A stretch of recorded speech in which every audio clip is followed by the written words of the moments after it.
Hey, what's up, guys? I feel like I just found the new best deck in Clash Royale. In the meta, where it's finally settled, the best players have continuously been playing one deck. And it's this stupid Ram Rider deck that we're about to show you guys that really doesn't feel fair. So the premise of it is you have Goblinstein and you also have Ram Rider, which are two Wink editions. But also at the same time, they have other versatility. So if you're running like a giant Hog Rider deck, you only have offense. You bait out your opponent's buildings with one of the win conditions, then you end up pummeling them with the other one because they won't have a building and cycle for the second win condition. However, it impairs your card cycle. Your card cycle kind of trash. You'll maybe have a Hog Rider or a Giant on defense when your opponent spams at the river and you just have no card that can be capable of defending. Well, it's different for the Ram Rider and it's different for the Goblinstein because the Ram Rider can slow down your opponent's stuff, it can kite units the other side, and the Goblinstein can stun or obliterate an entire army. So the entire premise of this deck is the versatility that it has with two incredibly powerful win conditions is not fair. That is the reason why this is at the top leaderboard. That's why everyone's playing it. They have the ability of using Goblinstein or Ram Rider to bait out buildings. You can lightning through buildings and double elixir, and when your opponent doesn't have a building, the firecracker splashes onto their units and hits their tower. Also, since you have firecracker and evolved skeletons, you can split evolved skeletons with double tanks, the Goblinstein and the Ram Rider on one side, Goblinstein the other, skeleton split, and then your opponent has to arrows, zap both sides, and then your evolved firecracker takes their tower. So it's just a ridiculous deck. It is, in my opinion, the best deck in Clash Royale by far, and it's not even close.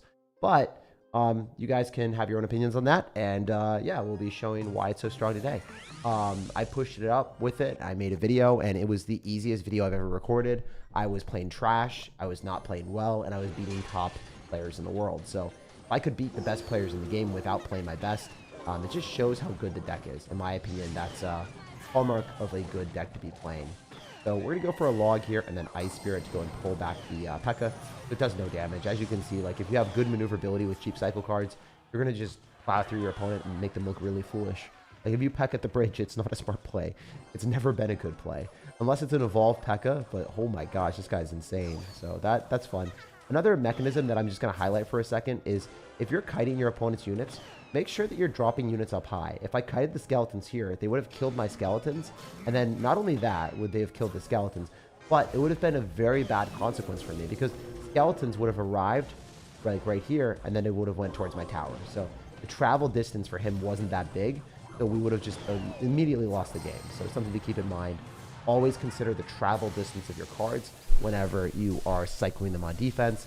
Generally, kite units up high instead of down low. If you want to get better at the game, that's a key tip. Yeah, even against these skeletons, we're going to pull most of them backward, and then only a few of them are going to stay alive, but they're all going to die to the tower still. Wow, I can't believe he cloned that. That was really not... That was not advised. That was not advised. We're going to showcase the strategy here that I was talking about earlier. The Ram Rider and Goblinstein split lane push with the evolved skeletons on both sides. And this is pretty much impossible for people to defend if they're not extremely good at the game. So we can evolve Firecracker even if he did defend one side because then we can evil Firecracker on the Mighty Miner, and this is game over. As you can see, there's nothing he can do. He had Log and Mighty Miner, and he still got plowed. Wow, did he not survive until double elixir? I don't think he survived until double elixir, guys. Oh, pretty easy. As you can see, this deck is cracked. Goblinstein OP low-key. It's not even low-key, it's high-key, bro. Even if it gets nerfed or anything, I think it will still stay strong. It's one of those cards that's like Little Prince, where no matter what you do to it, it's still going to be a pretty good card. Like Little Prince received like 7 nerfs on the head. It kept getting bonked, bonked, bonked. It still was fantastic. So yeah, I feel like that's it's Little Prince syndrome. that's what it is. And you would assume that Little Prince would make the card narcissistic, but I think Goblin Giant is too stupid to be narcissistic. I think it just doesn't think. Or a Goblinstein. It is a meme card. It looks so derpy. But it's not memey. It's insanely good. So funny that that's the case. We're going to have to go Ice Spirit here to pull back the P.E.K.K.A. and the Ice Wizards. Not the best defense, but we did activate King Tower, so it's not a bad defense. We're actually winning the game still.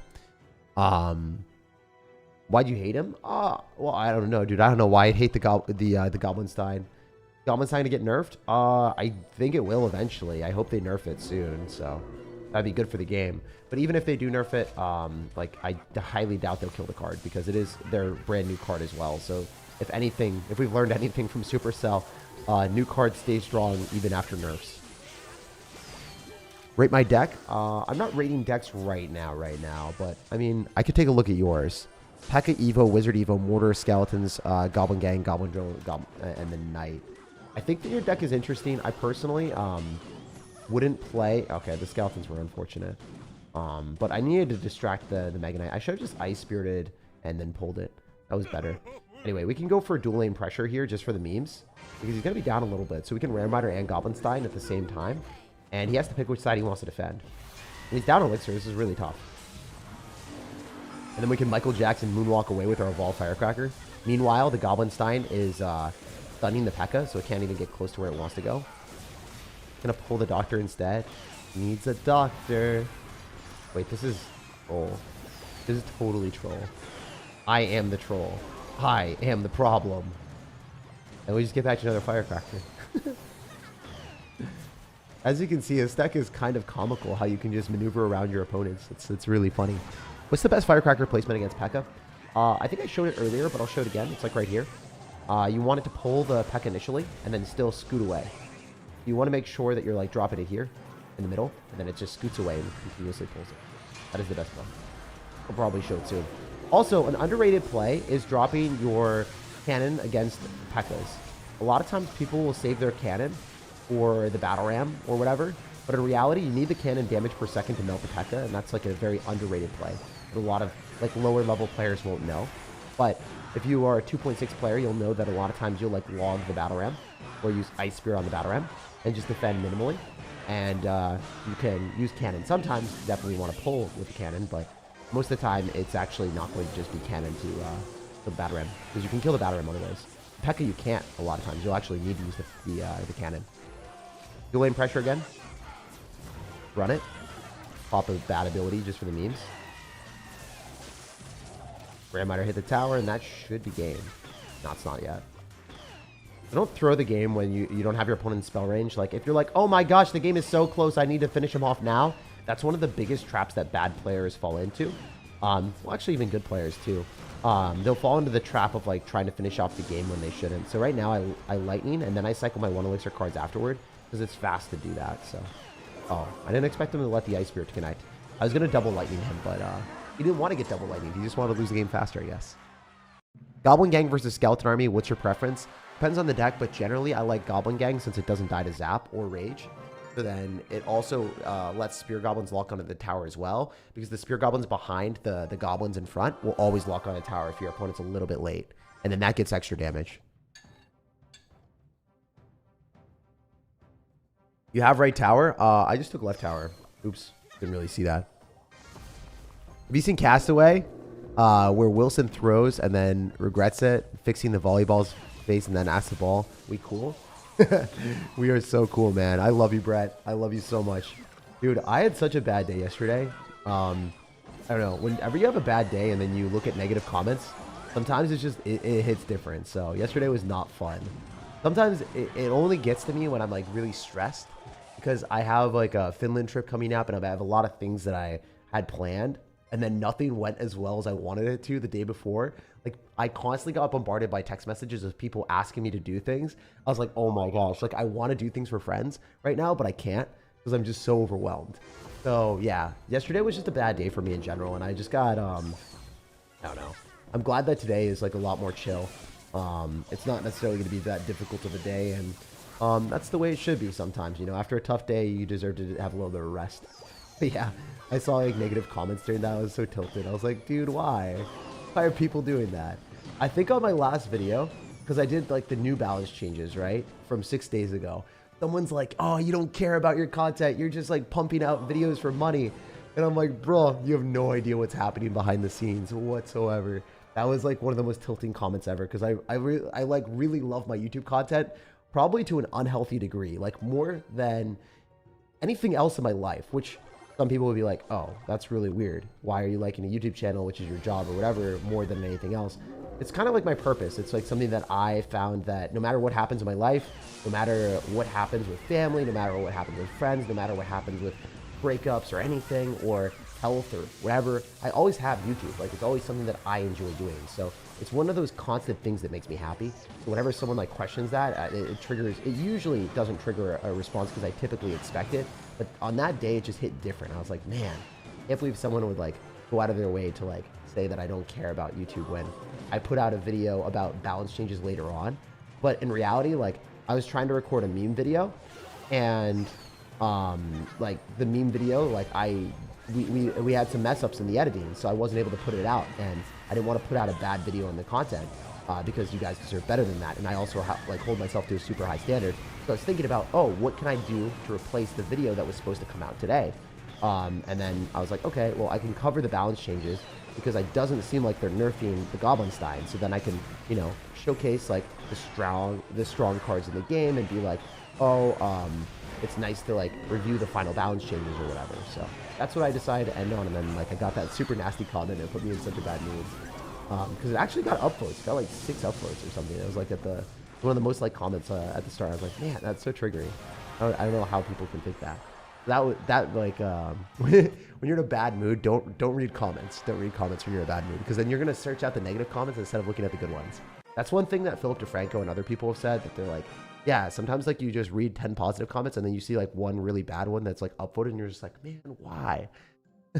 When you're in a bad mood. But luckily today has been a lot better. But yeah, I was so stressed yesterday. You always been achieving things that you set out to, SirTagging for real. I did not achieve what I wanted to yesterday. I wanted to get, sorry, 2 days ago. I wanted to get a video out, a mini P.E.K.K.A meme video, but it just didn't work. Like we messed up on the editing, and I just straight up refused. I refused to like put it out. It's like, we need this to be as high quality as possible, because generally the meme videos are really fun to watch.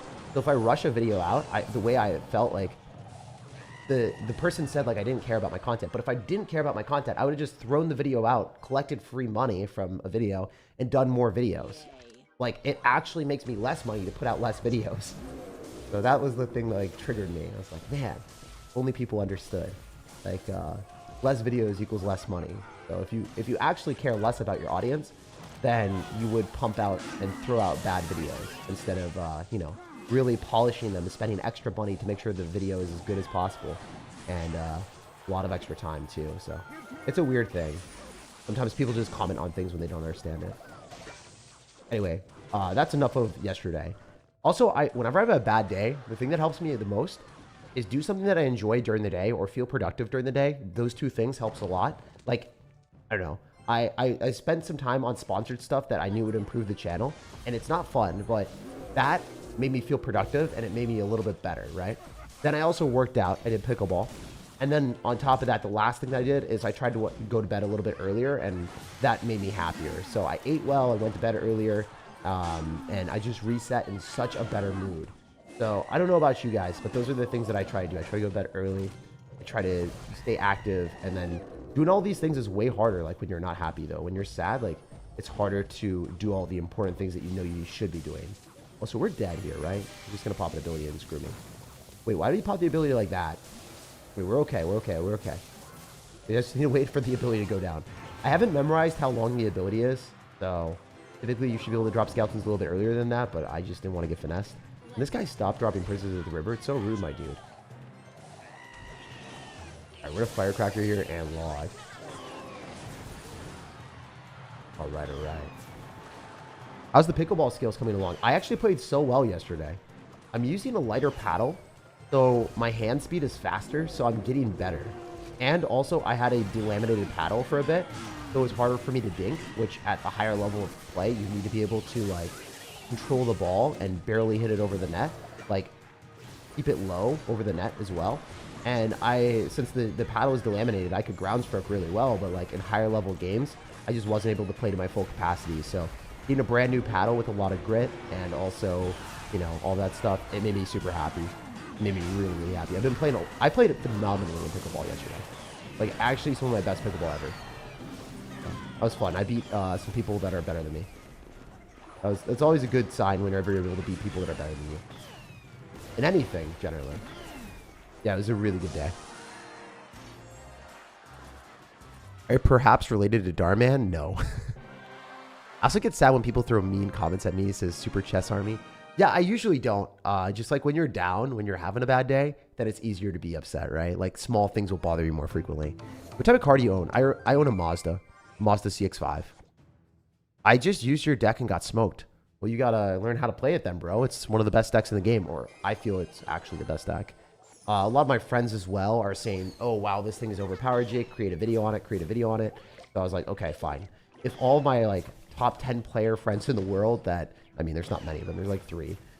They're telling me collectively, like, hey, Jake, play this deck.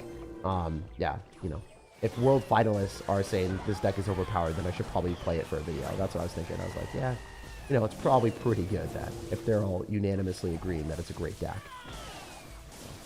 If you're losing with that, you got to, you know, you got to look inwards and be like, how can I play the deck better? Which is fine. It's important to realize that, you know, you don't play every deck perfectly. A lot of times if you're losing in this meta, you're dropping cards stupidly into a doctor.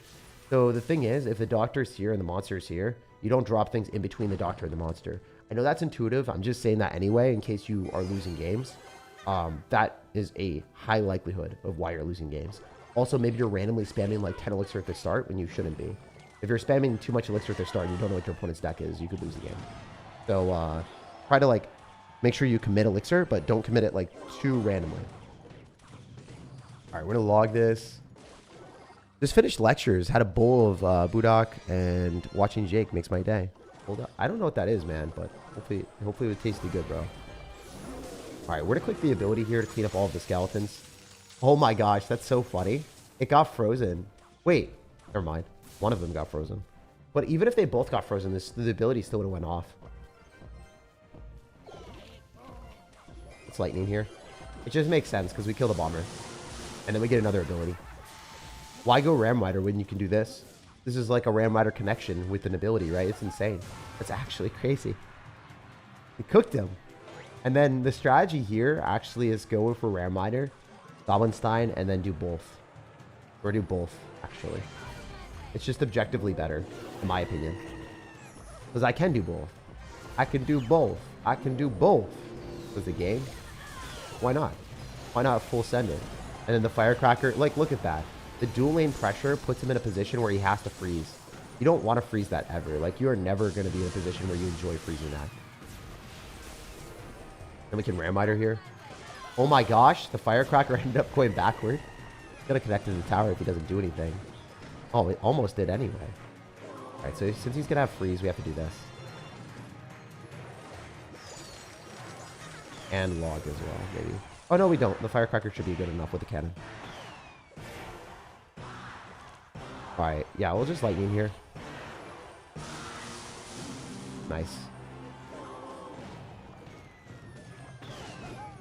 Oh, the firecracker.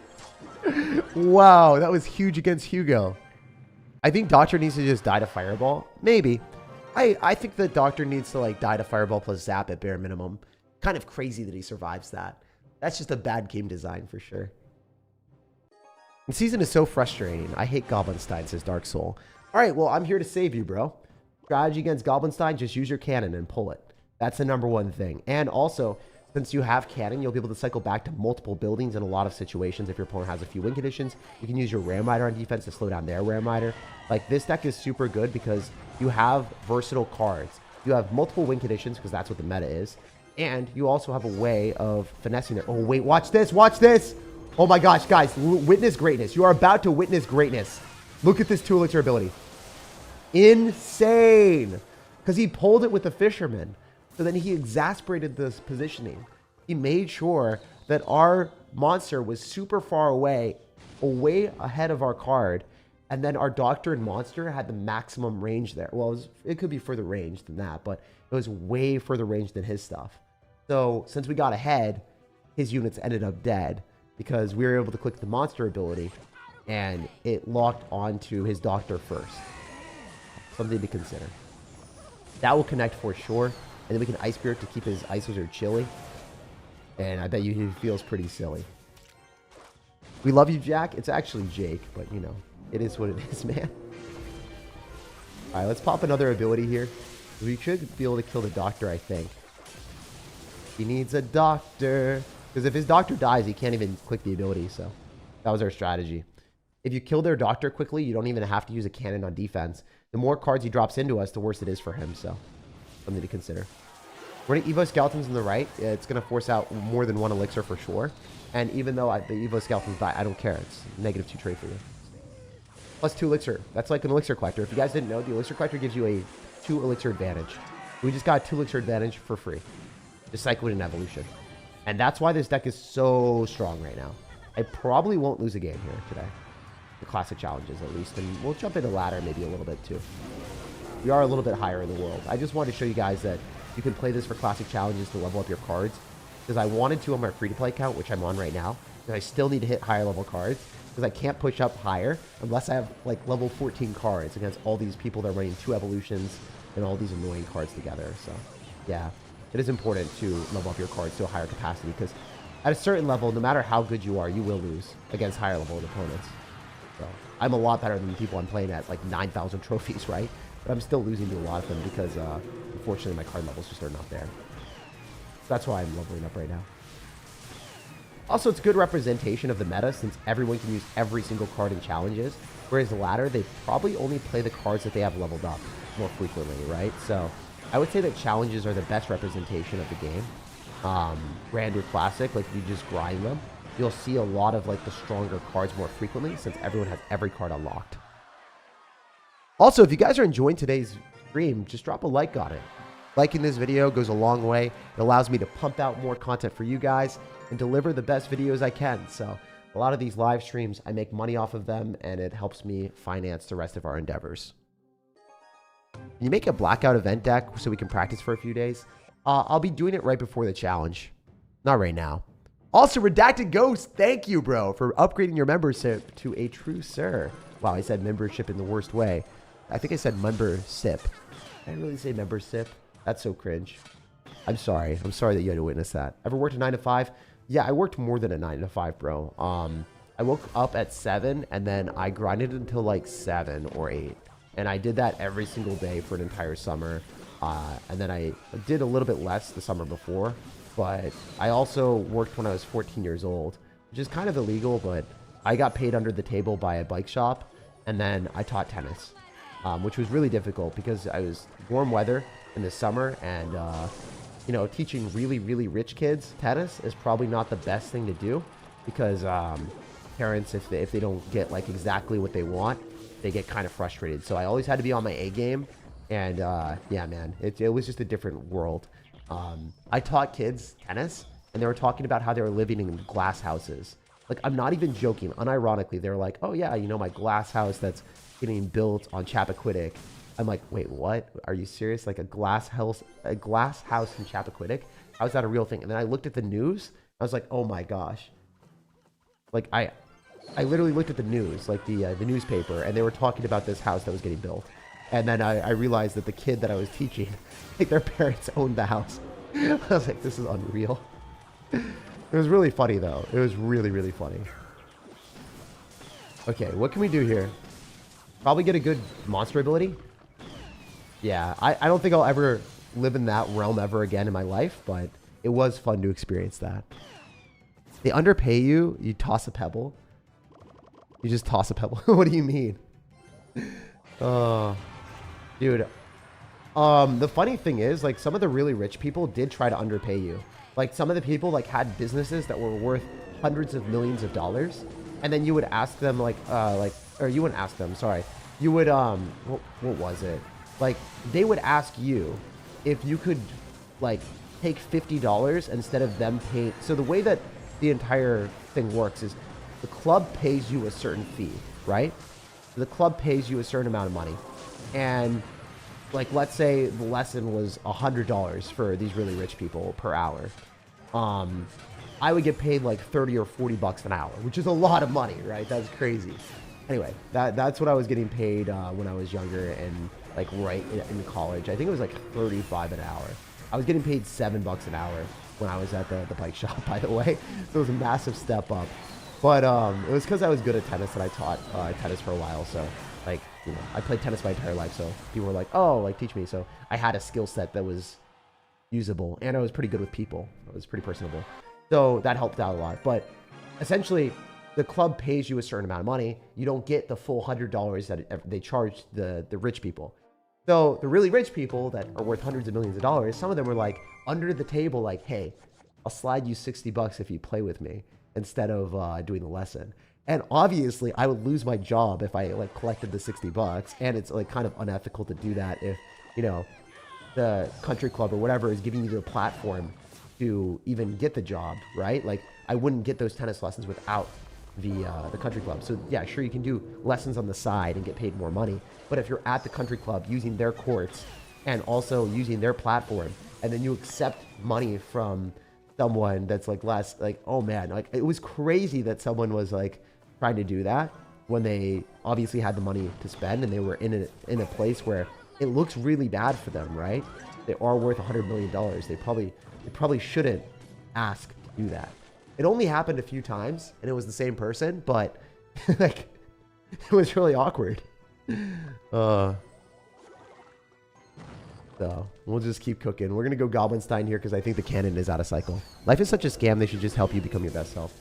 Well, yeah, I mean, a lot of things in life, like I hate to break it to everyone here, a lot of times people in life are just kind of in a position where they want to maximize their own utility, and you have to find the people that are not trying to do that, actually care about others, and you want to stick with those people. That's one thing that, like, for friends and everything, don't look for like the most flashy person in the world that has the most money as a friend. Don't look for the prettiest person as a friend. Look for someone that's actually a good person. Those are the people that you want to spend time around, because at the end of the day, if you try to get into a friend group that's like really all about like status or something, those people probably won't be there for you in the end, or whenever you really need them. Yeah. Is it normal to be contracted trainers? So you can get USPTA certified for tennis, and then you get paid more money. So there's like a certification that you can get. Every beginning is hard. You have to keep pushing through, says Sebastian. Yeah, I mean, a lot of beginnings are tough. Like when you start out doing something that you don't understand or you don't know, it's really difficult to do well in it and excel. Like, especially like with new decks in Clash Royale, like let's just use that as an example. Like you play this deck for the very first time, you might be stupid like me and drop a Firecracker Evolution and a Goblinstein directly into a Lightning and be an idiot, but hopefully you're not that dumb. Hopefully you guys are smarter than me. I don't know. That was one of the worst plays ever, but it is what it is. Rip Evo Skeletons? Yeah, I did not play that game very well. Are you live? I was watching a video of yours and YouTube autoplay brought me here. Yeah, of course I'm live, bro. I'm here right now. We're chilling. We're vibing. We're having a great day. And we're going to win this game. So, yeah, we're going to keep it up. Is it possible to do the Evolution Deck Challenge? I don't think so. I don't think it's a lot. I don't think it's out there anymore. Used to hang out with 1% kind of kid for a while. He haggled me for $5 gas money back then. Bro, yeah. I mean, I've seen people like charge others for eggs. Like you wake up in their apartment, you stay overnight or whatever with a friend, and you make eggs that are in the refrigerator, and they charge you like $2 or $1. It's, what? No way. This is not real life. I thought we were good friends. Like, what the hell? That's messed up, bro. Yo, what's up, Thomas? What's up? First time catching you live. Love your videos. They help me a lot. Grateful for you, brother. That $20 is awesome. It's going to go back into the content, and I appreciate you even more than that, bro. For real. It means a lot that you say that you've been watching for a while, so that's nice to see people and interact with you guys when you guys have been watching the content for a bit. And, you know, it's weird because, like, you see comments, you see my videos, but there's really no interaction back to back unless there's a live stream. So yeah, I love in-person events more so than anything, but live streams are kind of our crutch for the community. Like without them, I don't know, it just doesn't feel the same. Also, we're gonna activate King Tower here, so that's really good. Sacrificing the Firecracker is always worth it there. How to play against Rail Hogs with this deck? Yeah, that's a good question. Typically just going for cannons. You can go for a cannon on the other side, and if they have Earthquake, I'll show it in this game because this game will probably be easy. If it is easy, then I'll just show you the right cannon placement. Sorry. Actually, I can probably hover it. I can probably hover it and show you. If you cannon here, and they Royal Hogs on this side, the cannon will pull all but one Royal Hog. And that's fine, because as long as you pull all but one, the other one you can push with an Ice Spirit or a Skeletons. Then it goes into the cannon. So you cannon not... So do you see how this cannon is like oriented in the middle, but it's slightly towards the right? you want it slightly towards the left, still oriented in the middle. Then it pulls the royal hogs from the right side. Super, super, super important to do that. We'll show you guys that soon. Yo! Ken LeVar! Want to skip the stream and play tennis with me? Oh, dude! You know, I think the other guy was offering me 50, so, you know, you stepped it up, bro. You stepped it up. My guy, Ken LeVar with the $60 dono. My dude.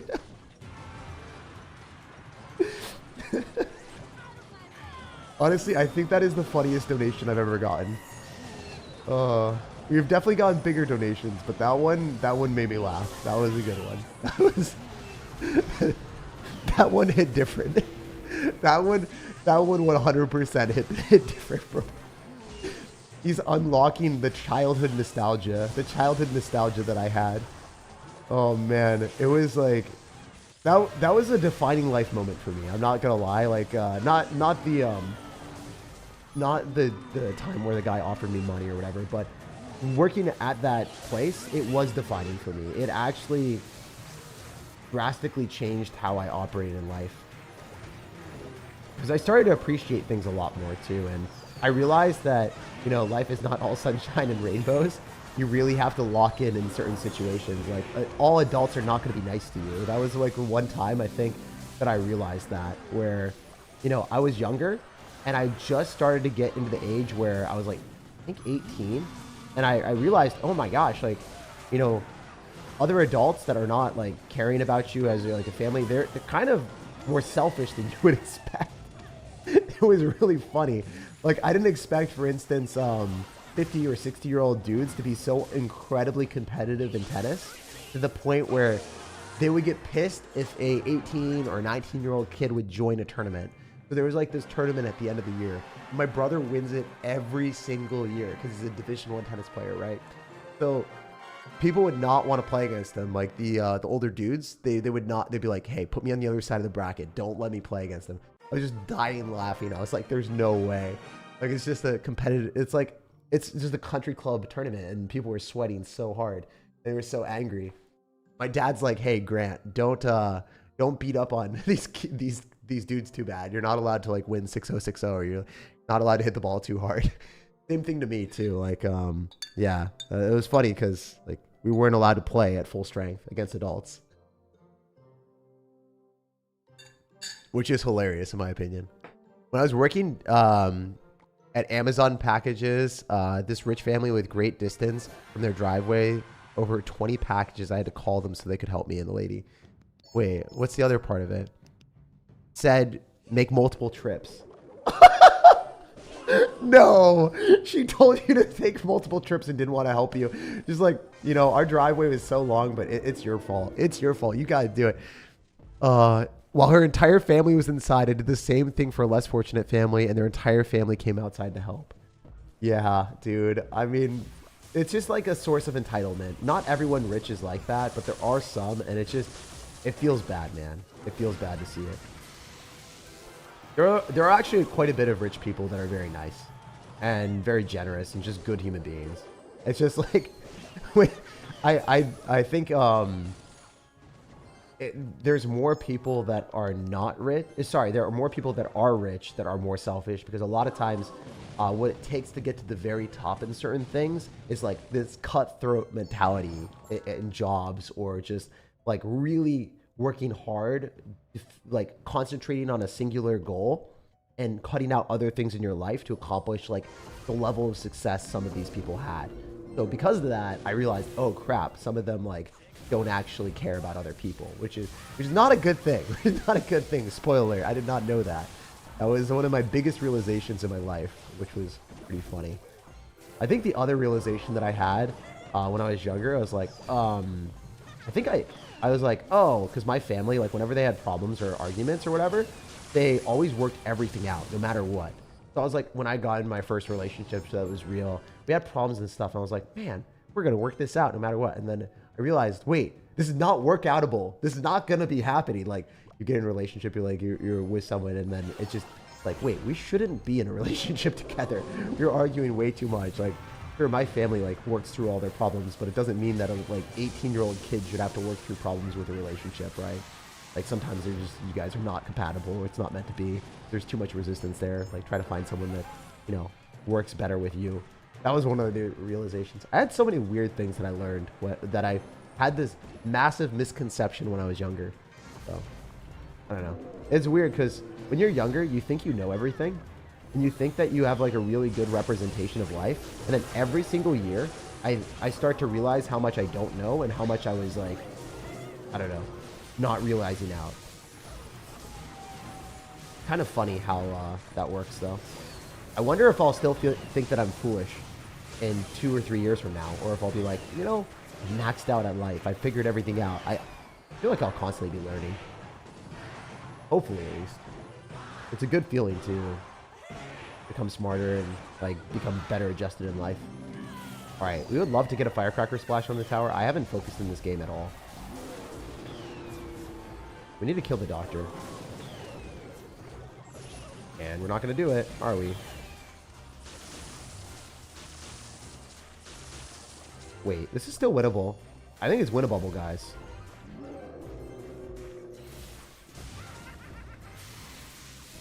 I had to pop that early.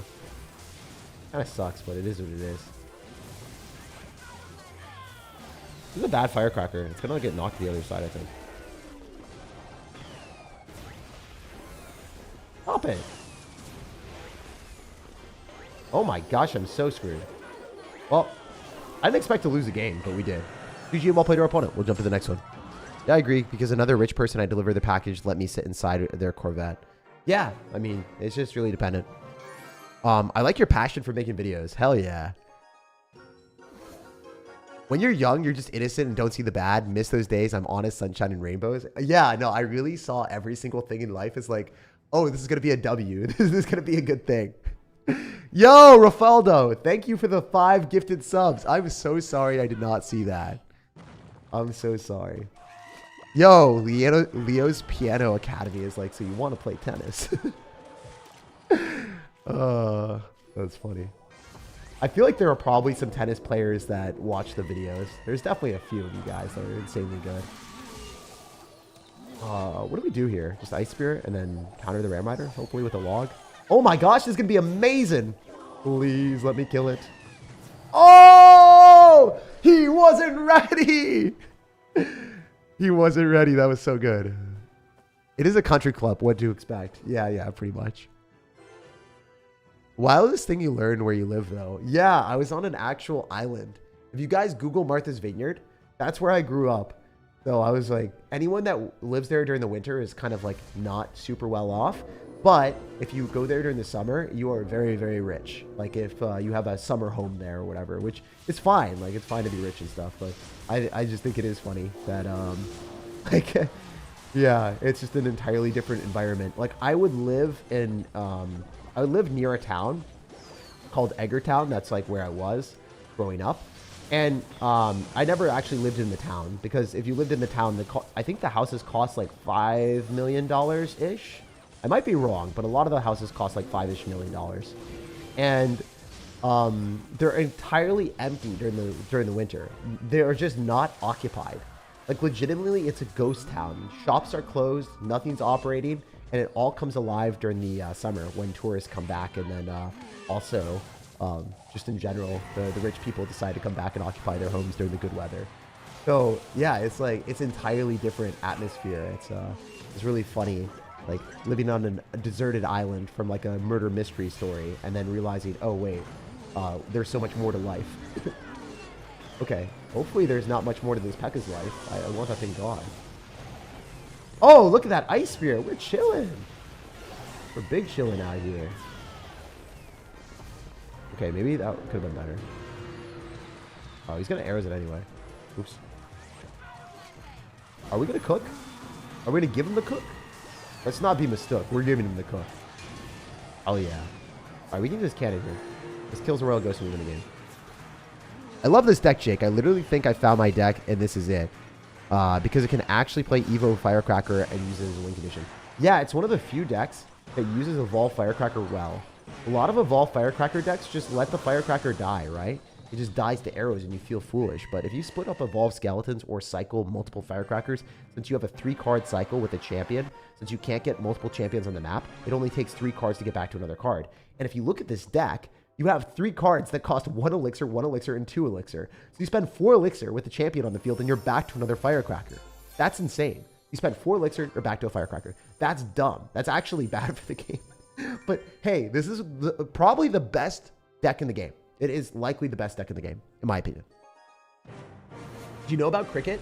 I went, so when I was back in Seattle, when I was like first moving here, there was an Indian guy with a cricket, like entire like costume, like not a costume, he was cricket attire. The guy was a very fancy sir. I think attire is a pretty fancy word, so that's the word I'm going to give him. He was completely captivated in his cricket attire. And I looked at him like, dude, this sport seems pretty fun. He's like, yeah, dude, it's my life. I love it. I'm like, damn. So I haven't seen it in action, but I know that it is a difficult sport and people go hard on it. So I do want to play it eventually. I think it'd be fun, but I don't know when I would. Also, are we losing this? I hope not. I think we are losing this game, but we might be able to come back. I'm sacrificing a cannon to kill the doctor. The doctor did not die for a while. He BM'd me. Wow. Wow. All right, we're going to give him a little bit of Wizard Sparkle. Why you choose Clash Royale as your main game? I didn't. I stumbled upon it. It was my favorite game that I was playing at the time. I usually ran through games pretty quickly. The way it works for me is I play a game, I hit #1 in the world or whatever, and then I quit it. Because then there's nothing else for me to achieve because it's really not fun for me anymore. This happened in Pokemon Showdown. I hit #1. This happened in StarCraft where I wasn't #1, but I did hit Grandmaster, the highest possible tier. I played Age of Empires pretty competitively. Yeah, I just ended up maxing out my levels on certain games, and then it felt like maintenance to continuously like improve at that. But for Clash Royale, I ended up stumbling upon YouTube because one of my friends is like, hey, I want to watch you play more games, and you can make money off of it and also grow a brand and like do a lot of things, and it'd just be fun for you to like do YouTube. Like, you don't know where it's gonna end up. You could end up quitting it in a day, or it could end up popping off for you. I was like, all right, well, might as well just create videos because y'all been asking for it, and I'm just doing it for my friends, so it doesn't really matter. And then it ended up being much bigger than that. Like, we started to grow a lot more, and people loved the content. So it's kind of weird how everything escalated and became better, but it wasn't planned. This was never intending to be my main game. I was just playing it for fun, and it worked out, man. So yeah, I'm super lucky, super happy, and blessed to not only pick a game that I enjoy, that I'm able to continuously play, but I'm also playing a game that has a decent CPM. So if you guys know, like, I don't know, certain games, even if you play them, you can't like make enough money off of YouTube to make it a full-time job. But fortunately, Clash Royale has a high cost per mil. Well, not a high cost per mil, but it does give you enough money if you get decent views, then you can do it as a job, which not every single game does that. So very, very happy that Clash Royale does. All right, we're going to go for a lightning here and then a cannon. We're going to try our hardest to win this game. I don't want to lose against this guy. He did BM us after all. We're probably dead, actually. Yeah, I need to go skeletons here, and that's not going to kill the cannon in time. I'm dead. I'm dumpstered. I'm dumpstered, my dudes. Unless there's no way that reaches, right?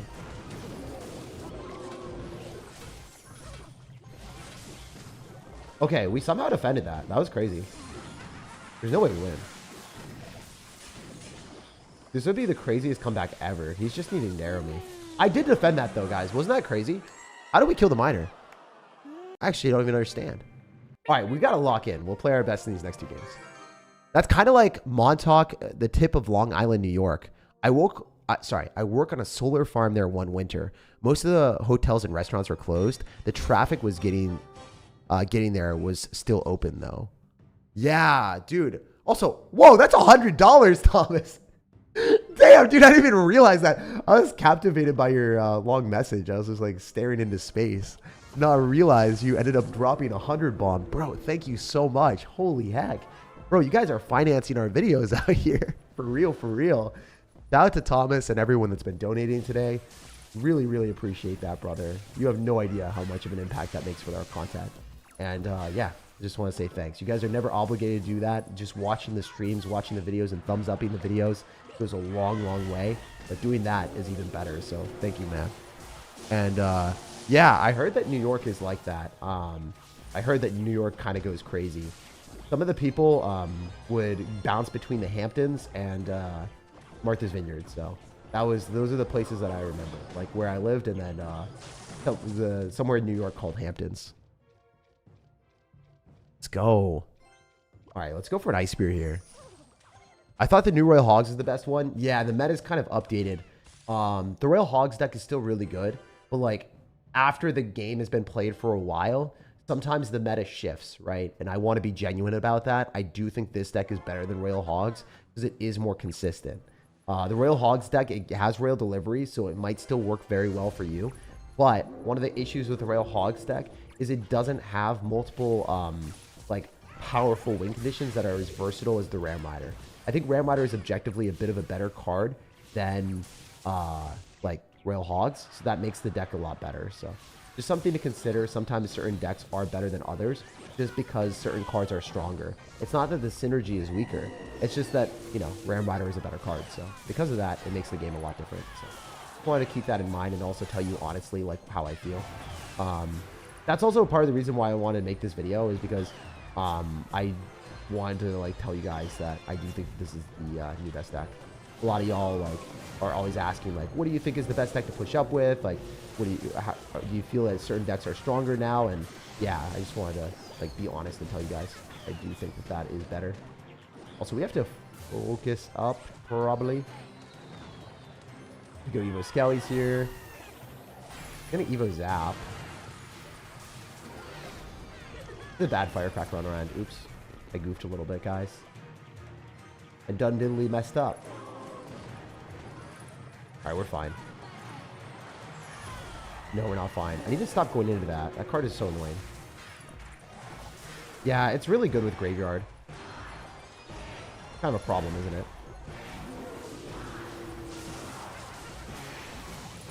But maybe we're okay. I think we need to lightning it. I think that's what I need to do. I need to lightning on the Goblinstein and then just win with the Ram Rider breaking through. I think that's the strategy. 100%. Lightning on the Goblinstein. I thought he's going to drop a unit. I didn't want to... Dang. Did he really not? I could have lightning on the tower and won the game, but...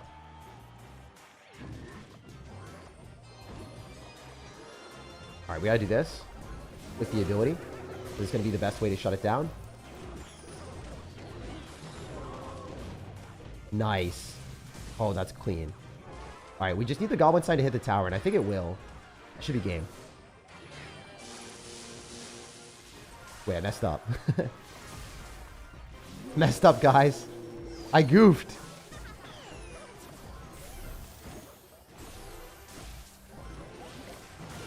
No, I'm dead. No, I tossed.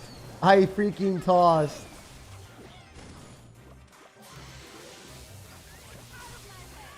Oh, I should have lightning the tower. So the thing I thought he was going to do, guys, this is what I thought. So I lightninged on minions, and the reason why I lost that game is straight up this. I want to showcase why I lost. That was my bad. Oh, he's ranked 138 in the world. I didn't realize he was that good. I would have focused a lot more. Oops. All right, so yeah. Wait, why did it just crash? I want to show you guys my thought process, and I didn't count his elixir enough, but this is actually pretty big, because if he goes Goblinstein, Night Witch, what happens is if I lightning on the tower, why does it keep doing that? All right, it's glitchy. I'd love for you to try my Goblinstein deck. I got 10 wins in a row on a classic challenge, but I whiffed the Goblinstein. After it's Goblinstein, Evo P.E.K.K.A, Evo Spirit, Guards, Lightnings, Arrows, Ice Wizard, Log. It sounds fun, man. I'm trying to play less Evo P.E.K.K.A right now, though. I mean, Evo P.E.K.K.A has kind of been everywhere. I might make a video on it eventually, but I've been trying to play. Why does it keep glitching? All right, well, you guys can rewind the video and see. I'll try one more time. I probably won't like go through it as quickly, and hopefully it doesn't glitch. But the main thing was he ended up having a Night Witch. And if I lightning on the tower and the Night Witch and the Goblinstein, what would have happened is it would have lightning on the the Night Witch, I think, the tower, and then the Goblinstein monster, and it probably wouldn't have hit the Doctor. I don't think the Doctor has more HP than a Night Witch, right? There's no way. We're doing it slower. I think it was this push. Right here. Is this it? Where was it? Where was it? Alright, it just keeps glitching. I don't know what's going on. That's a game issue. That's not on me. But I lightninged, tried to hit the Goblinstein Doctor, the monster, and the Night Witch, and I thought I would win the game, but he dropped minions instead and got me. That was a rank 100 player that we matched into, which is insane. I can't believe top 100 players are playing in these classic challenges, but well played on the opponent's end. He deserved to beat me. But yeah, thank you for the $20, Christian. That is huge, man. Really, really appreciate that. Today's stream has been fun. Sorry I didn't play well enough to win that one, but hey, we'll jump on to the next one. Hardware is cooked? I guess so, dude. I like stupidly kept spamming. It was like that one more game thing. You guys know that mentality where it's like one more game, and you just keep spamming until you win? The mentality that we had there was so dumb. I think I was like, one more try. And no matter how many times we tried, it just didn't work. But we'll capture a 12 here. We got a second ability because the monster reached the tower. Oh, I did? Oh, I fumbled. Then. I fumbled so hard, guys. I'm sorry about that. Skill issue on my end. Top 100 player was better than me. Sometimes that happens, you know. Sometimes you just get outplayed and you don't play as well as you could. Totally my bad. I should have played better there. I usually don't lose with this deck, so I'm surprised that I lost 3 games. Yeah, I'm glitching because I didn't use Christian's deck. I know. Audio's messed up? Oh my gosh, we're getting all the bugs right now. We're getting all the bugs. Sound issue. If you have one win in the challenge, do you only match into others with 1 win? I don't think it's exactly 1 win. I think it's between like a range of 1 to 2 wins from each other, if that makes sense. Oh, by the way, the bomber does not one-shot ice spirits now, which is huge. We could firecracker on his firecracker. That'd be crazy. And we do. Nice. All right, so the audio should be back to normal now. Please, no more static. Don't hurt my poor viewers' ears. My viewers deserve better. You had the second ability for the win. Everyone's saying that. Oh, no. I'm sorry, guys. I could have played better. Whenever I mess up like that, let me know, though, because otherwise I wouldn't have known. I would, like, you know, without the replay, there's no shot I would have known that. Good now? Yeah, we're good. Today's stream has been fun. Don't skip too fast. I know, I tried not to skip as fast, and then it still screwed up. It was weird. What is homie trying to cook with right now? He is crazy. You guys see what he's doing? He's an insane child. All right, we're going to go firecracker here. What was that mini P.E.K.K.A? What are those? All right, so yeah, we win this one. I'd like to 3-crown this guy super quick so we can just move on to the next one and just get more games. I think you should maybe go more aggressive firecrackers and deal tower damage on units placed in the back. Yeah, I agree. I should probably do that as well. There's a lot of different things that I've been messing up. That's the thing with this deck. It allows you to play poorly and win most of the times. So I haven't, I haven't really experienced, like, struggles yet. So it's kind of funny that we struggled into a graveyard player. I think he just played really well. He adjusted his counters, too. So, like, one of the differences in higher level players and bad players would continuously go for Goblinstein as their only way to counter the Ram Rider. But that guy switched it up. He went in for multiple different defenses.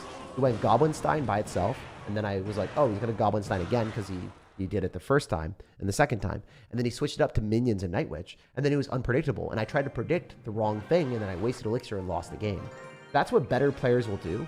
If you match into some of the best players in the game, they'll constantly switch up their counters, so you'll never know what they're dropping on defense. So then you'll overcommit and lose. It's good to recognize why you lose and why people are better than you. And that was just straight up him being better than me at the game. Like, there's nothing else other to say. The person that you met in cricket attire, was he a professional or a casual player, if you know his name? Could you tell? Yeah, he was definitely casual. I mean, he was in an apartment complex, so there's no way that, yeah, I don't think he was pro. But he was, I mean, I can't say there's no way, but it's unlikely, right? Maybe he just was, like, trying to be humble or something, but yeah. He's just like, yeah, I play quite a bit. And that is kind of a pro thing to say, right? You'd be like, oh, are you good? And you'd be like, yeah, I play quite a bit. Yeah, you know, that would be That would be a pro thing to say. Maybe he is a secret pro. Maybe he's an undercover pro. Maybe he's a ninja. Really like your YouTube videos. I watch almost every day. It's fun and relaxing. I'm happy to hear that. I try to make my videos kind of just fun and action-packed with different memes and different type of pop culture references. So then, I don't know, you guys can stay tuned with something different every day. Because I don't want to regurgitate the same type of stuff over and over again. I always try to make sure that it feels a bit unique. I'm glad that you feel that way. Or maybe you just said relaxing. Maybe you didn't say unique. Maybe I just inserted the word unique into your mouth. Bro, that's weird. Why did I do that to you? I'm sorry. Stopped playing Clash because it was too much for my life after a while. Going to continue watching your videos to fill the void. Zarek, I feel that, man. I think I told you guys this a lot, but like whenever I quit games, I still watch them. I still watch competitive Pokemon. I still watch StarCraft 2. Like I'm a weirdo, man. I'm a weirdo. I like those games, and I watch games I don't even play. The only game I would never watch is TFT. Like a strategy game like that, where it's just like super in-depth. I don't think I would ever watch Teamfight Tactics unless I was trying to learn from people. I don't know. That's like one of the few games where there isn't that much cool stuff going on. It feels like way more chill vibes, and like you want to learn how to play the game if you're like, in that action. Oh wait, is he really running the same deck as me? I mean, it is the best deck, so it makes sense. Don't do me like this, bro. Wait, that firecracker is gonna hit the tower on the left side. Watch this. It actually hits the firecracker. It actually hits the tower on the other side. Wow. An XQC moment. I did not know what I was saying. I stumbled over my words a lot. Alright, where to go? Ice Spear. If you guys didn't know, XQC actually played Clash Royale a lot. I don't know how good he got, but he did play it quite a bit. We just want the firecracker hit, and I think I'll get it. Oh! Not only do we get the firecracker hit, we get the Ram Rider. Wait, I have a pro tip. I have the tech to show you guys. That cannon can't get hit by lightning, and it will pull the Ram Rider every time. So I just want to let you guys know, you can fully counter Ram Riders with a cannon on the other side. You can also pull battle rams with a cannon on the other side. Pro tip. The more you know in Clash. It's pretty insane that that's a thing that Clash Royale allows you to do, because you can't pull a Hog Rider on the other side with a cannon unless you push the Hog Rider.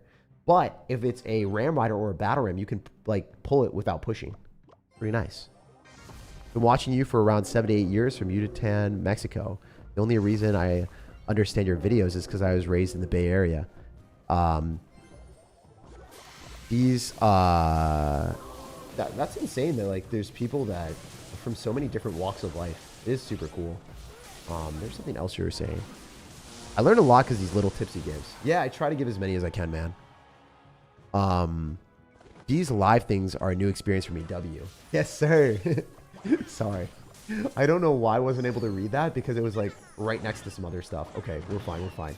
Mini counters. Yeah, let's go. I was like, if that bandit dashes 7 times and ends my existence, I don't even know what to say anymore. That's one of the worst feelings in the game. It's not that a firecracker survives. Like that's up there, right? Expo Tesla at the bridge when you have no counter is up there. Firecracker surviving is up there.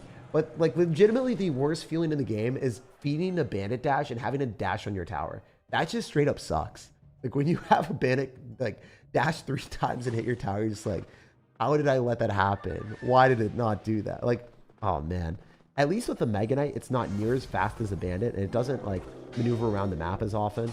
And it's also like more expensive, so it's harder for opponents to get a Mega Knight surprise you. But a bandit for 3 elixir, sometimes you'll just try to defend with Ice Spirit Skeletons, and you're trying to just like pull it or whatever. It just does not pull, and you're looking at it, and you're like, why? All right, very good ability. Wow, everything's done. Love your videos. Been watching them for a while. Can I ask where you're living? Like what town and state?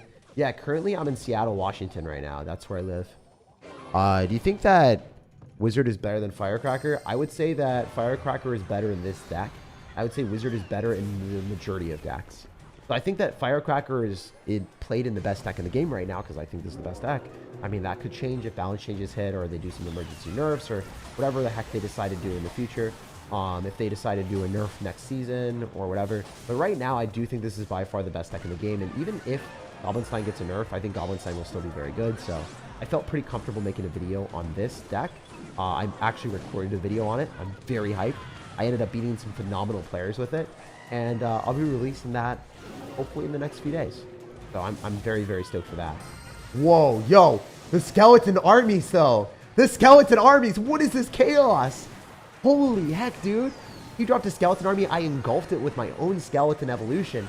Then I clicked my ability to fry it. Wow. I guess when skeletons get fried, they turn purple, like mine. That's what happened. I'm 40, married, and living in Vermont. Sounds like a good life, bro. Vermont is a beautiful place. It's crazy, bro. I've been watching since middle school. 24th. So I'm going to be 21. Life goes by so fast. Yeah, it does. You got to cherish the time that you have with your friends and family because, you know, everyone grows up. Everyone moves on to different places in life. Things just happen differently, you know? If you think things that are permanent, they aren't. A lot of times things are changing. Whether it's not changing or whether things change or they don't, they'll never really be the same from the day to day because everyone gets older, everyone gets different experiences. People change. Yeah, even if things are not changing in your life and they don't seem like they're changing, they do change.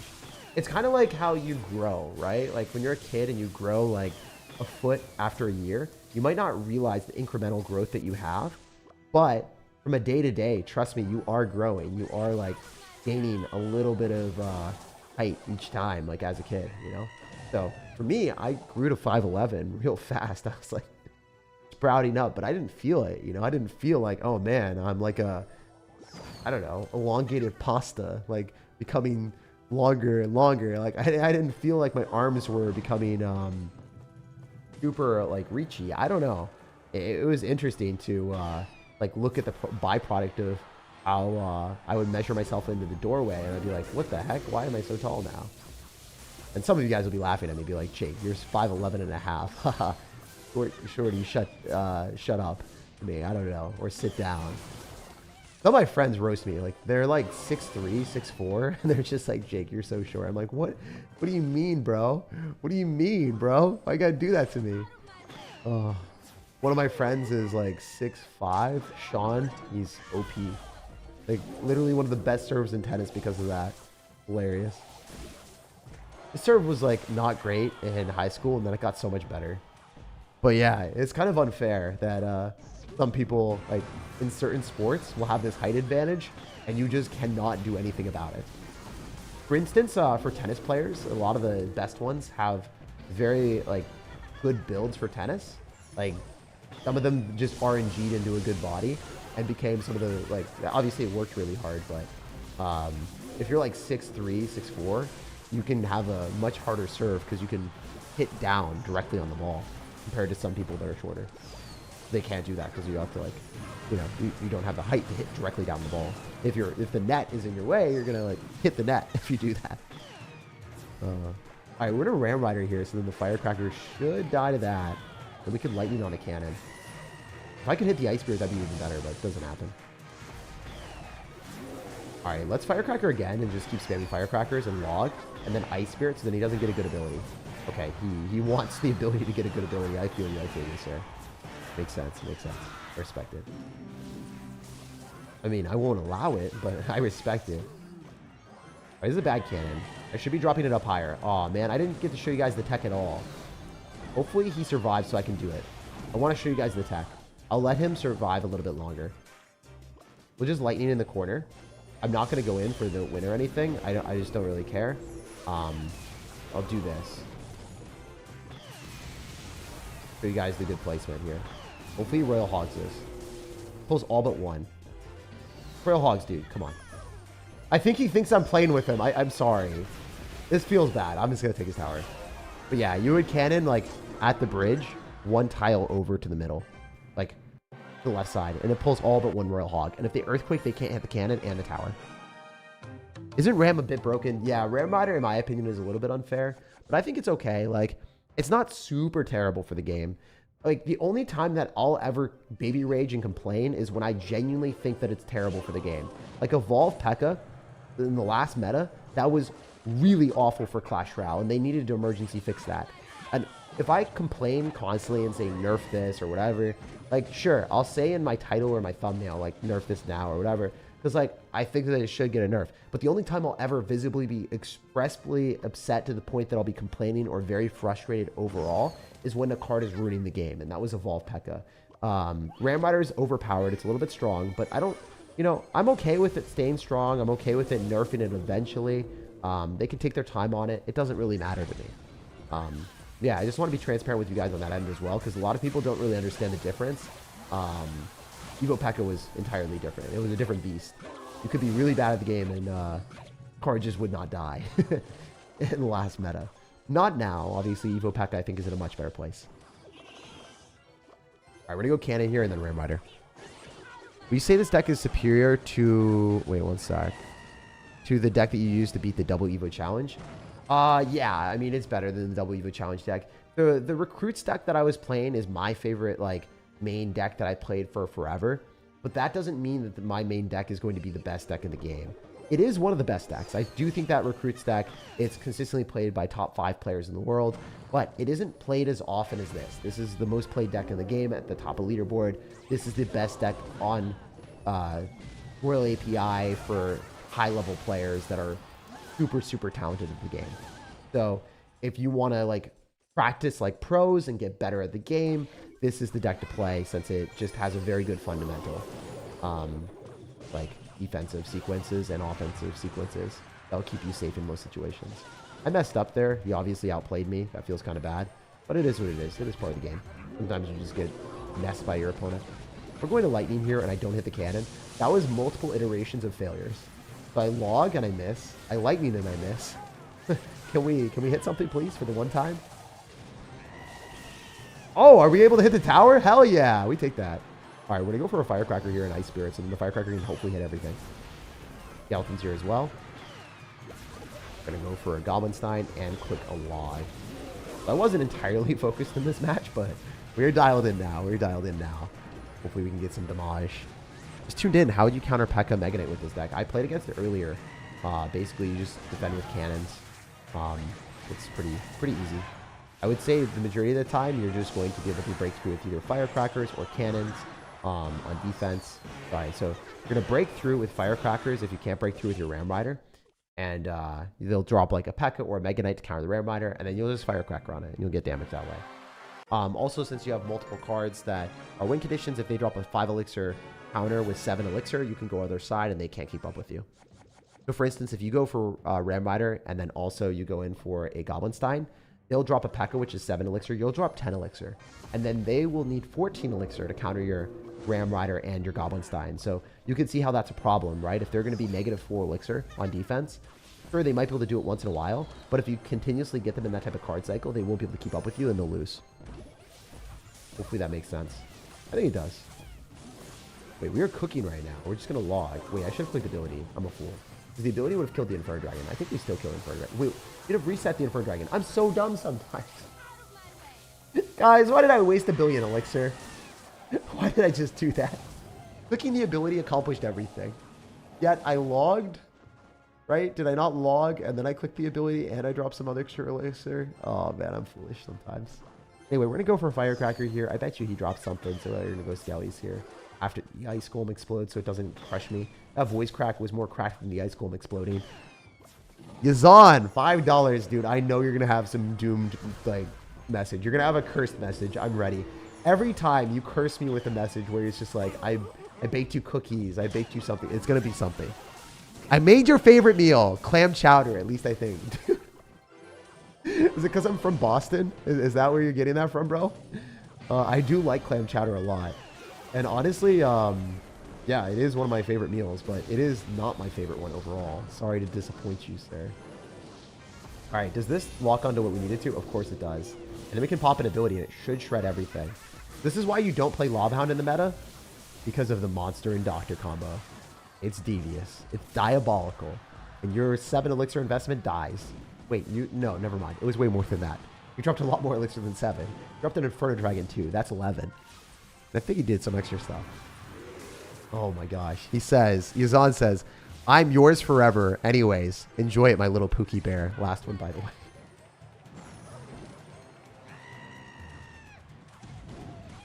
Dude, I haven't had breakfast yet, and now you're like You're melting my brain with the clam chowder references? Bro, I need the clam chowder now. I need it pronto.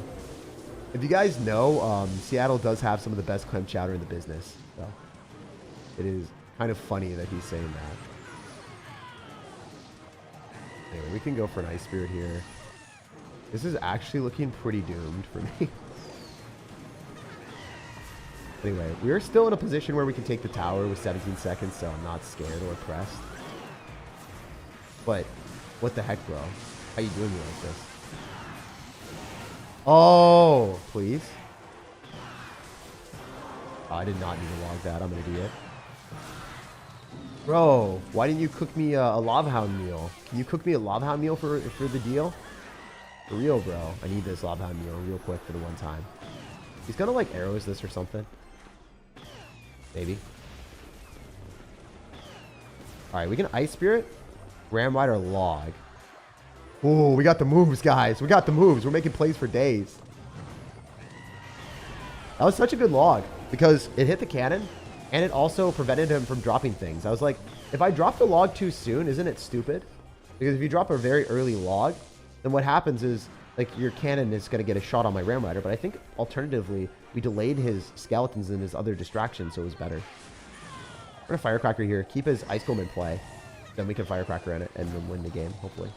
Yeah, he has to defend against the Firecracker and the Ram Rider. It's just too much. As you can see, even if I play poorly, it works. What's your favorite meal? I think I like unagi sushi the most right now. It's so good, man. Unagi sushi just hits different. I also super like pizza when it's done well. Like really good pizza. Fried rice is likely my objective favorite though. Because it's really hard to mess up fried rice, and I love making it. If you guys look at my Instagram story, SirTagCR, if you guys want to follow me on Instagram, I typically post a lot of the things that I eat. Fried rice is my favorite meal to make right now.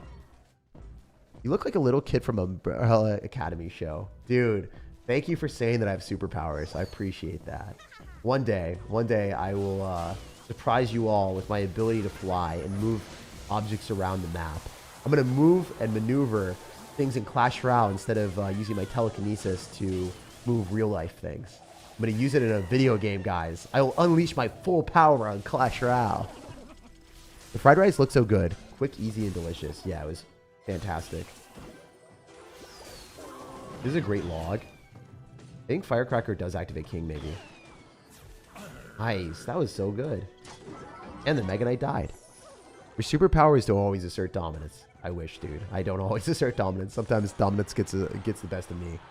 Sometimes I lose in these games. Uncle Roger, SirTag fried rice review coming soon. Oh, no, dude. I feel like if I was big enough, he would do that. I got to get big enough for Uncle Roger to review my fried rice. I think that'd be hilarious. I would really love that. That would make my day. What do you think about Goblin Machine? Goblin Machine's pretty bad right now. It's not a good card, unfortunately. Or fortunately, depending on if you guys were terrorized by it for multiple metas. It was so bad for the game. If you guys remember anything, that thing, well, not multiple metas, for multiple days, it was very strong. It was the best card in the game to ever exist. It legitimately, like, oh, it shot rockets everywhere, and it just didn't die. And then it 3-crowned people. If you just mirrored it up, you would 3-crown people, which is insane. Cards should not do that. There's a test in Clash Royale called the mirror test. If your card can be mirrored up and it's very strong, then it should not be added into the game as it is. Like, I'm surprised that they don't do that test for their cards. Like, if you can mirror up a card and it's broken, then it's a problem, and it should not be ever added into the game as is. Like, that is honestly a phenomenal test, because that would save us from so many shenanigans that they throw at us. There are so many cards that were, like, broken, unbelievably so. And then if they just tested if the card was spammable with mirror, then they would know that it's not good for the game. That's what they got to introduce into the Clash, guys. Also, it looks so weird. Like, the Mega Knight knocking things up, they got to distort the Z axis so then it doesn't knock things as far, because it's just weird. It doesn't look good. It doesn't look good for the game to have that thing like knock things super high up. Like, look at that. Look at how like large of a knockback that thing is going upward. It doesn't even look like it's in this game, you know? It looks comical. right, so we're able to cycle 2 lightnings because we have the champion on the field, so we have a 3-card cycle. There's no way he keeps up with us. At least I don't think he does.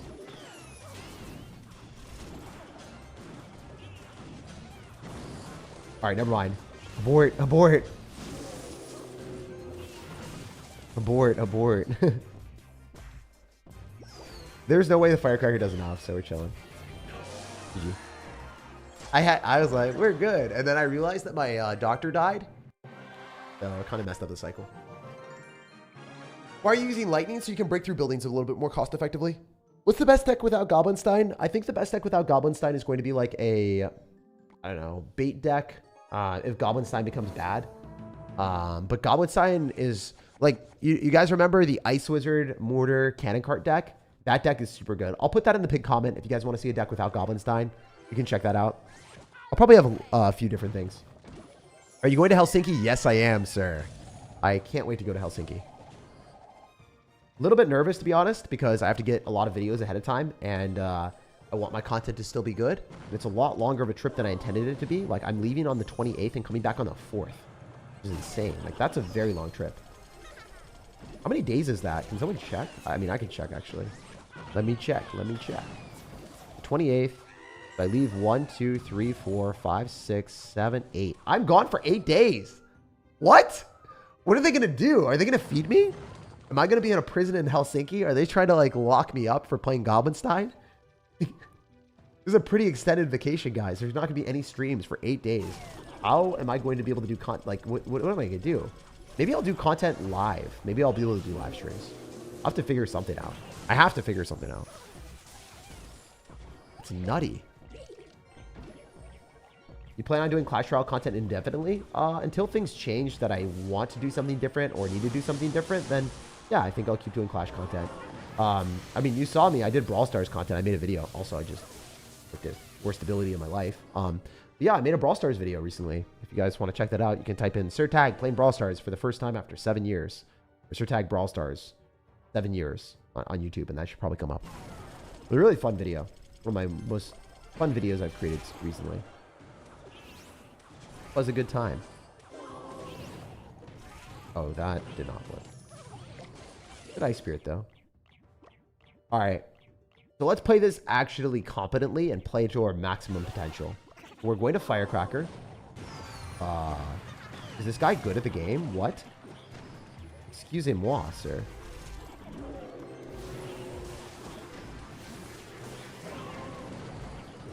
Wow, he played that really well. I don't know if he made a prediction or if he was just cycling. He could have just been cycling. But that was annoying.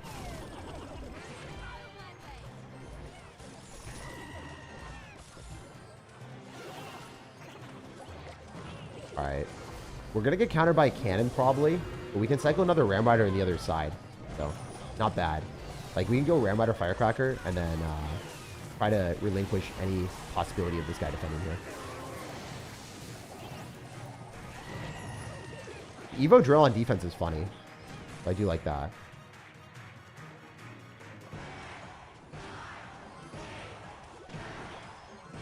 Alright, we'll just go Goblinstein again and probably get a good lightning.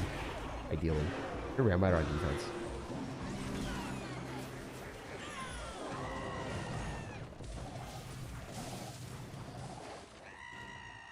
Are we cooked?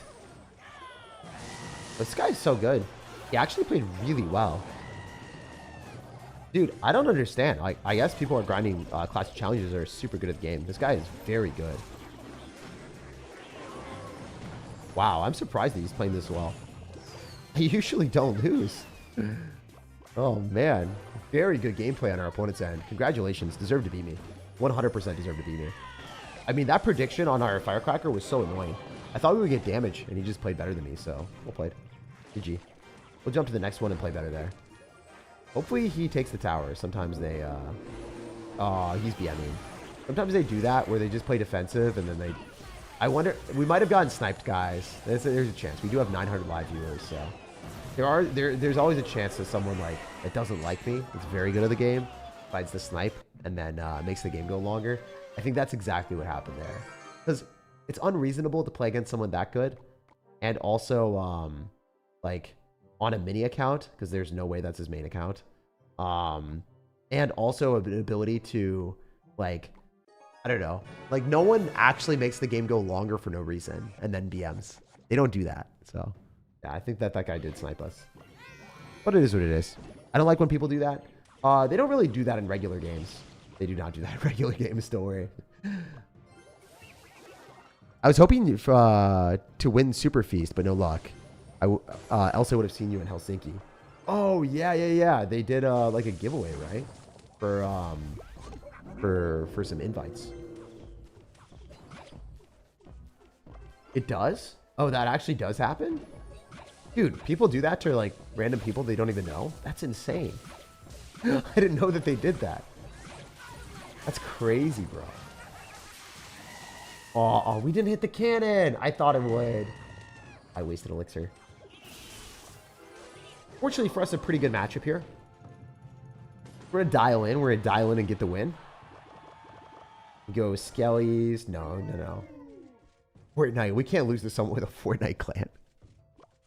Is the title talking about the deck you're playing right now? Yeah, it is. I think this is the best deck in the game. All right, we're going to go cannon here. Should be okay on defense, just going for skeletons. Definitely do want to go for a doctor on the bats here. Wall breakers don't connect. No real reason for me to do anything else. I'm just going to chill and then go Ram Rider with the Firecracker, I think. I could have logged, actually, but I decided to allocate my elixir otherwise. Why do you have cannon with this? Oh, man. That's crazy.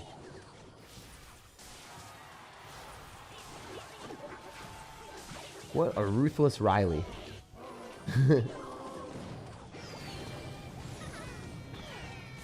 Alright, so we had Ice Spirit. I feel like that was a necessity. The guy's playing pretty well. But we still have dual lane pressure. He does have cannon, which is a bit annoying, but it is really... Great Electro Spirit on his end, too. Man, these guys are good at the game. Not really giving us what we want, you know? We're 100% going to pop an ability here.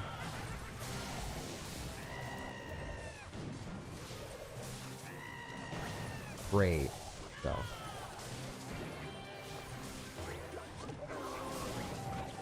Alright, we probably need to go in for a Ram Rider on defense. And then get back to another cannon.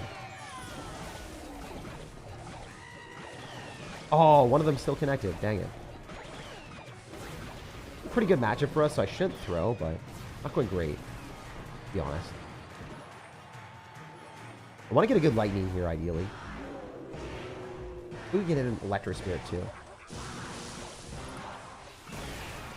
Let's just pop the ability early.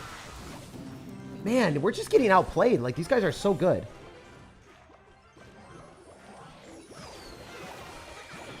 What is happening here? Why are these guys so good at the game? Like, I'm actually confused. How are these players so good? Like, they're not mechanically messing up at all. They're playing better than top 1,000 players. I'm so confused. Alright, we'll pop the ability. If that kills... It killed! How are these interactions going so well for them? This is insane.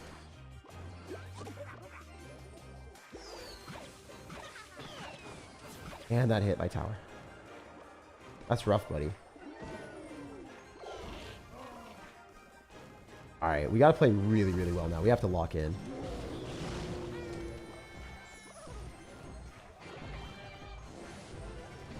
No, dude, chill.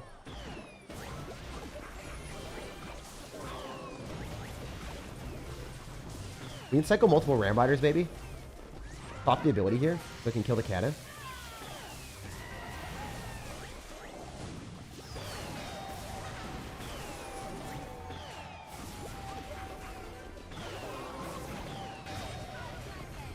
We have to play extraordinarily well. Like, this guy is making me play my best. Like, what?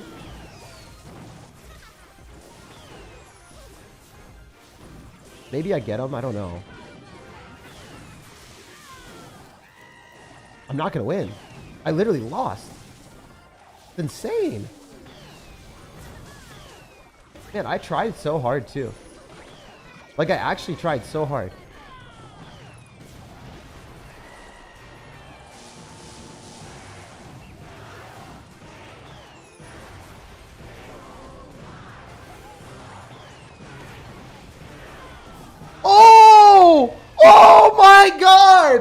I can't believe we won that game. That's shocking. That's the skeleton hitting the, like, I can't believe that. Wow. Dude, what are these guys doing? Like, why are we playing against these people in classic challenges? That's insane. There's no way. There's no way. Like, I'm telling you guys right now, on my main account, right? We're 2,000 in the world or whatever. I'm top 1,000 player. I don't play against people this good. I don't. Ladder is way easier than this. Why are we playing against so many sweaty tryhards? Like, literally recording the video against top 100 players, I was just crushing people. And they were making mistakes. And these guys aren't. Is it because there's gems on the line and they want to unlock cards? Is that it? Dang, man. It's crazy. Anyway, we're going to do this. Okay, there's an entirely different representation of players here. This guy's not as good as the last guy. I don't know. I guess like classic challenges are just a mixed bag, right? Sometimes you play against really good players. Sometimes you don't. This guy is going to get cooked. I think.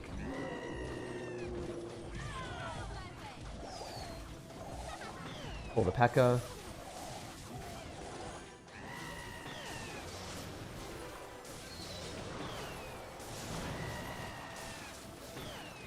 This might have been dumb. I should have probably logged on top of the Ram. Or the P.E.K.K.A. I guess I didn't play that super well either. It's always interesting to see people say like well played or laughing, like when they've got Ram Rider counters with Fisherman and P.E.K.K.A. I thought we would do a lot better than that. Guess not. I messed up a bit. Oh, this is kind of a sad loss. I thought we were going to win this one. It's still winnable, but I don't know. I don't like this guy either.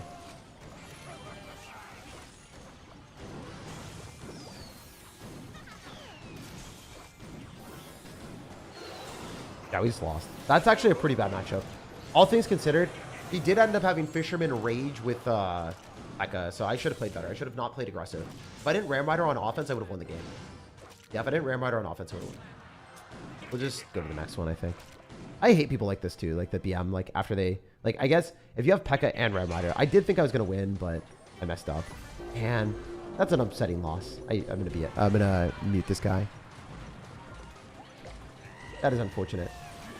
Because the matchup was not great, and I did mess up, but I don't like this person at all. We'll try. I'm actually going to try. I'm not going to let him just straight up 3 prime just yet. Because he was so mean.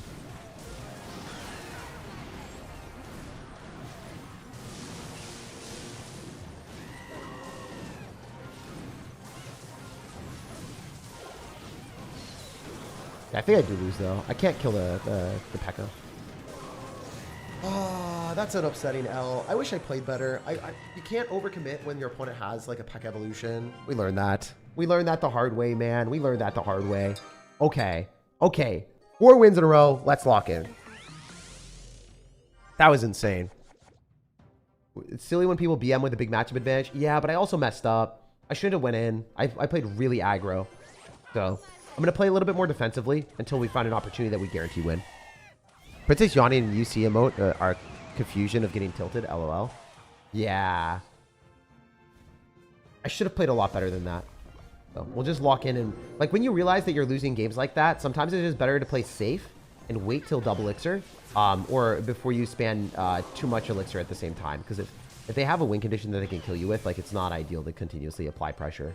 So we'll do this. I can activate King Tower against a Mega Knight if he does it. If not, then it's fine. Like this is a good Ram Rider. I think this is a good Ram Rider. Maybe I'm wrong, but it is a pretty good play. We'll take this amount of damage. That last player was not good, though. That was a bad loss. That was my fault. What are you drinking? I'm drinking water paired with creatine. Hey, Tag, the log bait deck that you use to push the top arenas is still good to upgrade? Yeah, I think the log bait deck is really, really good. I like it a lot. This is an amazing matchup for us. Let's go. That last game, crazy. How did you win that? I don't know. The other game was insane. The other game was insane. I didn't deserve to win that. The guy did outplay me the entire time. Sometimes you beat people that you don't deserve to win against, and sometimes you lose against people that are really, like, not deserving to beat you. But, like, honestly, even though the guy is, like, not the last person, the P.E.K.K.A player that beat us, he's probably not as good as me. Well, almost certainly. Losing that game is, like, it does happen, right? You sometimes just don't play as well as you can normally. if you try to play every single game. You won't play every game perfect. Alright, we're at a good spot. I would say we can go for a Ram Rider. Yeah, let's go Ram Rider and pull that back. Lots of people running cannon though, so like to break through double elixir is generally better-ish. I'll just let it go.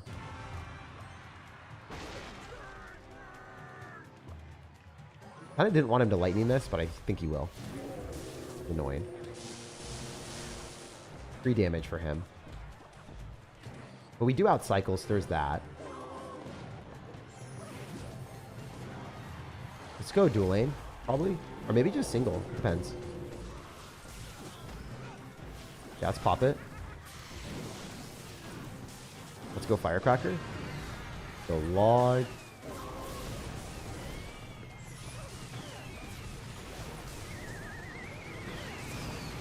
This cannon does not get lightning with the tower, so that's big. We should be able to lightning our way through. We have Evo Skeletons though, so we want to use that mostly.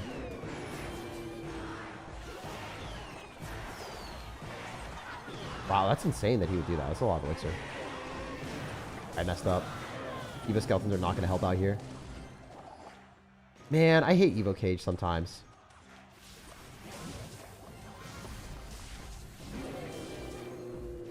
You should lightning on both these. Am I tossing really hard?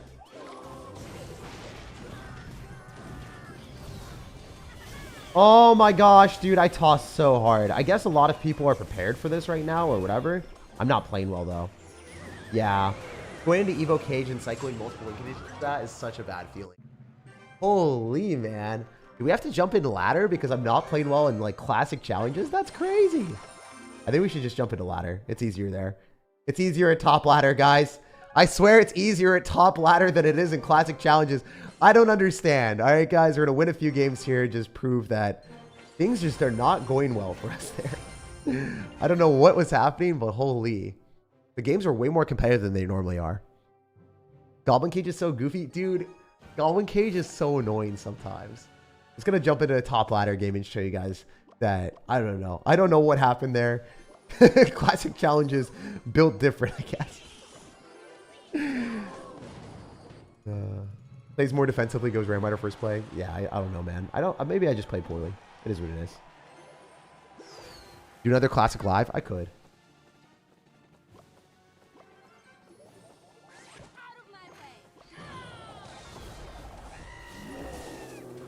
I'm throwing too much elixir down, though. I'm spending too much here. I'm messing up a lot. We should be okay here into that, and then Ice Spiriting on most of the bats. No! Why is that alive? Bro, come on. Don't cook me like that, brother. Don't you dare. Don't you dare. It's fine. It is what it is. I'll play better.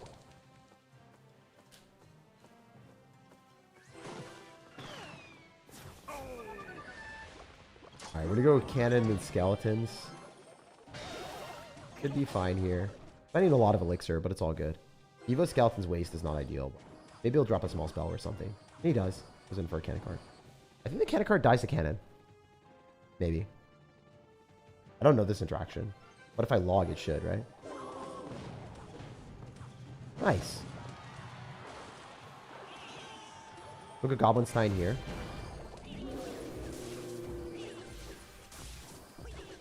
Alright, so we can Ram Rider here and Lightning as well, if we want it. Let me just take the Lightning value.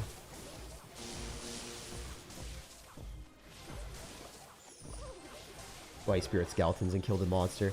The monster by itself is pretty easy to defend. It's not going to do too much damage. It's not like you can get another Doctor down or anything like that.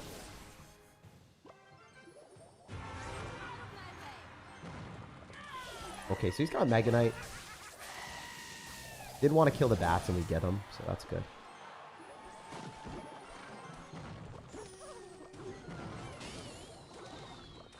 Really aggro place from our opponent and didn't get anything from it. 100p want to drop a Ram Rider here. He also used his arrows, so I think I can comfortably go in for a Firecracker after he goes in for a Mega Knight.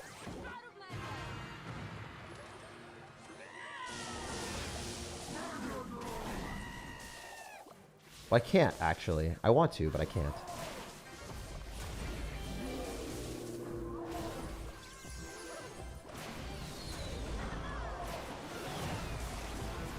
Aw, man. I think we're just not playing our best, to be honest.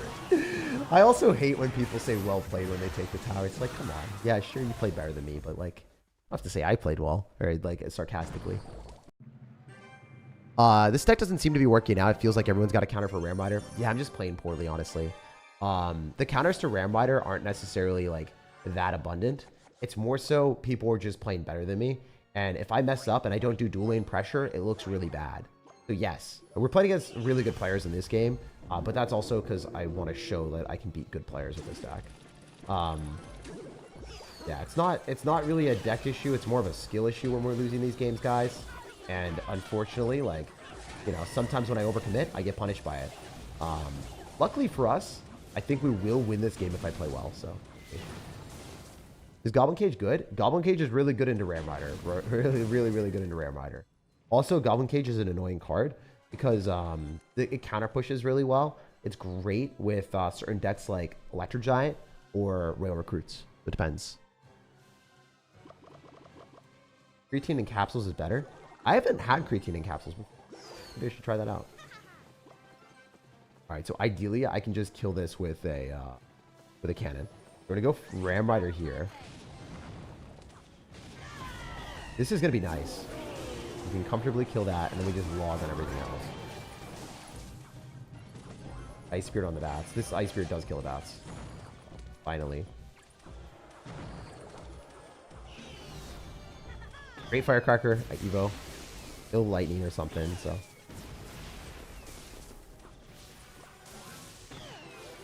Go Evo Skeletons to the right, because he's going to have to spend a lot of Elixir here. Might lose. I think those are terrible arrows. He spent a lot of Elixir. Exactly what we're looking for. I wonder if we can just ignore, because like the Goblins are oriented in a bad spot, so they don't do that much more damage. Yeah, it looks like we're beating a rank 16 player in the world. Really cool. Hopefully we can keep it this way. We'll likely go Mortar.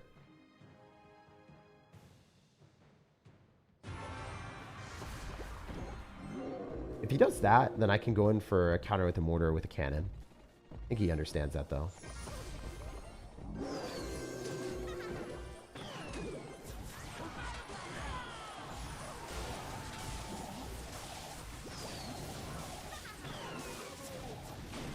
Overall, not bad. We could log on this. Very nice log. Holy hell. Beautiful. Used his arrows too, so let me just do this.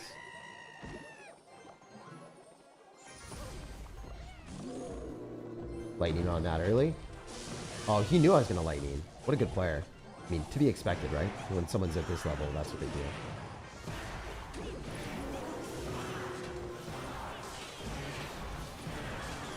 Firecracker did shoot. That's important. Two lightnings win us the game, but we're also going to take a goblin straight to the face, right?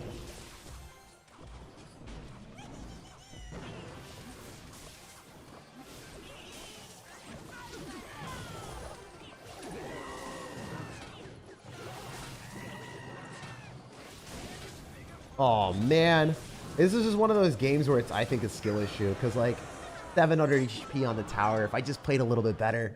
But dang, dude, the people we're playing against are so freaking good at the game right now. Like, I guess I did switch the ladder. But, yeah, rank 16 in the world. You can't really say that much about that.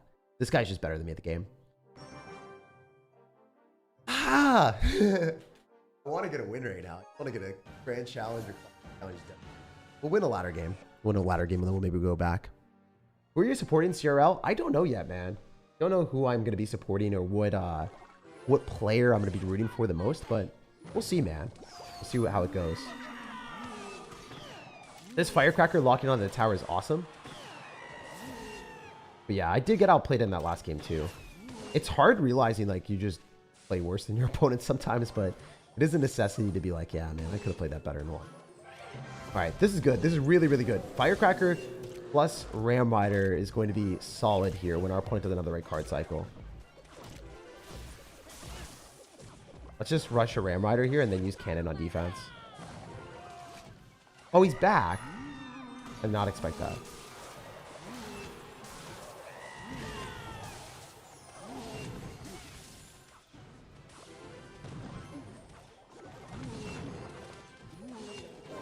What? He's back to another one! Dude, what the heck? Yo, I am getting cooked. I am getting cooked today. Alright, I haven't played Clash Royale on an empty stomach in a while, and it feels like there is a noticeable effect of my brain power.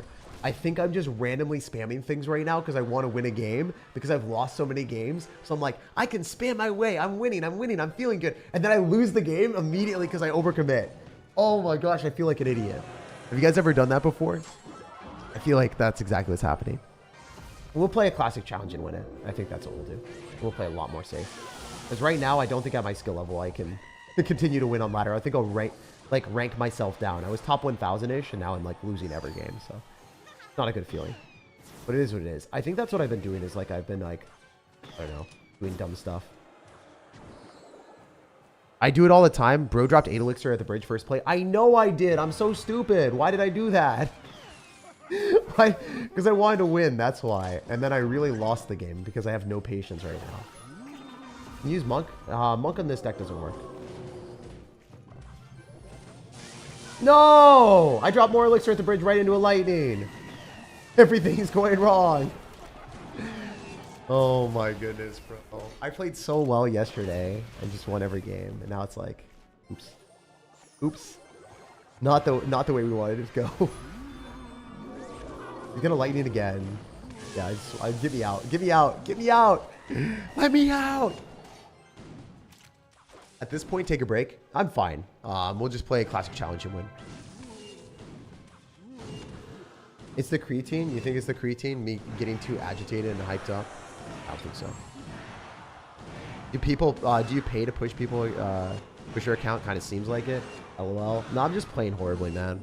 But also don't be mean when I'm like sucking. Like I'm playing really poorly right now. I understand that, but doesn't everyone play poorly once in a while? It is what it is, bro. At the end of the season, if you want to go back, you can watch me beat everyone and win like 2,000 in the world. And I think I won every game. The season ended like 14, 15 days ago. So I had a stream there that I did that. I won every game. So usually play a lot better than this. I did not play well right now. But yeah, guys, no. I don't know. You're going to see a lot of toxic comments in the chat from people that when I lose, you guys will realize that that's a thing. That's what happened yesterday when I was like in a really bad mood. And it just got to me so bad. Right now, I don't really care. So today's been a good day. And yeah, even when I'm sucking, it's like, it's way different. Like when you play poorly and you're in a better mood, it's way, way, way, way, way, way better than being in a bad mood and playing poorly. Because then it just ruins your day. And you're a very sad sir. And luckily, we're not in that mood. People acting like they have 100% win rate. No, it's fine. Like a lot of people that like say like mean stuff to me. Like if they played against me in a best of 5, they wouldn't win a single game. Like not even close. Even if I gave them like a hard counter a lot of times. I've done it before where I had someone like, I think that they said like, oh, you're so trash at the game, SirTag, you're awful. And then I looked at their profile and they're like 7,000 trophies, right?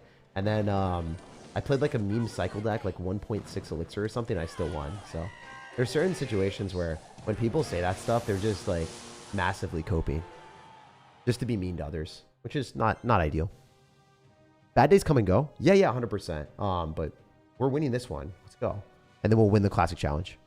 Creatine should stimulate brain functions. I know it should, but I think I'm just agitated. I want to get after and win games, and that's like not the way to play. So we'll play smarter here. I go for a firecracker on this, and we'll just play safe for a little bit. So instead of spamming a random Goblinstein on the other side, we're going to play a lot safer here.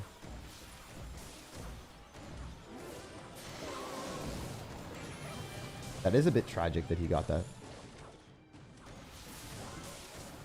Could be able to pull this back. Bad zap from him. But he's got Tornado, so he's got like a lot of stuff going for him. He's got Tornado and Zap and all that stuff, you know? Kind of crazy. Matching to people with Tornado, Zap, and multiple spells and all that junk. All that jazz. Cool. Like, yeah, he's got Mini P.E.K.K.A too. So he's got P.E.K.K.A, Mini P.E.K.K.A, Electro Dragon. Like, this is definitely a counter deck for him. But we can beat him. That's cool. Let's beat a counter deck, guys. Let's go. Let's cook him.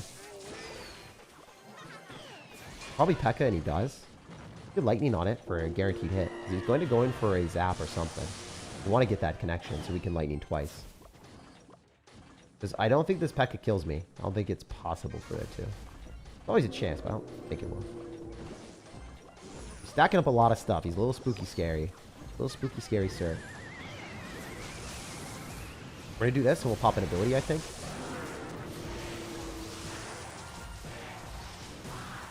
Nice. We can log. And just lightning twice. Lightning takes it. I think we want to do this first and then Firecracker and see if we can cook him with a Firecracker shot because it's a little bit more reliable. This is an evolved Firecracker. That's enough. We did it. Let's go. So we just beat someone at top 2,000 in the world with an evolved P.E.K.K.A, mini P.E.K.K.A, and Electric Dragon. That's what we needed. And we're gonna lock in and just win in classic challenges, guys. So unfortunate losses all the way down to 4,000 in the world. But to be fair, I did lose against someone better than me here. And it was a close game. I think it tilted me further. And then I lost against someone that I shouldn't have lost to. And I lost against someone I shouldn't have lost to here. These games, 3 losses in a row in ladder. Not a good feeling. But hey, we got our redemption. We're going back to our mini account and we're going to win another classic challenge. We're doing a long stream today. That's insane. Long stream because I lost. Because I want to win more. This is like a streamathon. I've heard a ton about pickleball lately. If you've been enjoying it, yeah, I've been loving it, man. Hey, Tag, the other day my name is pronounced B-Bo Meek. Oh. Love your entertaining streams. Also, embrace your salty sir and BM your next win. Grr. All right, if the guy BMs me, I'll BM him. Thank you for the explanation of how to say your name, bro.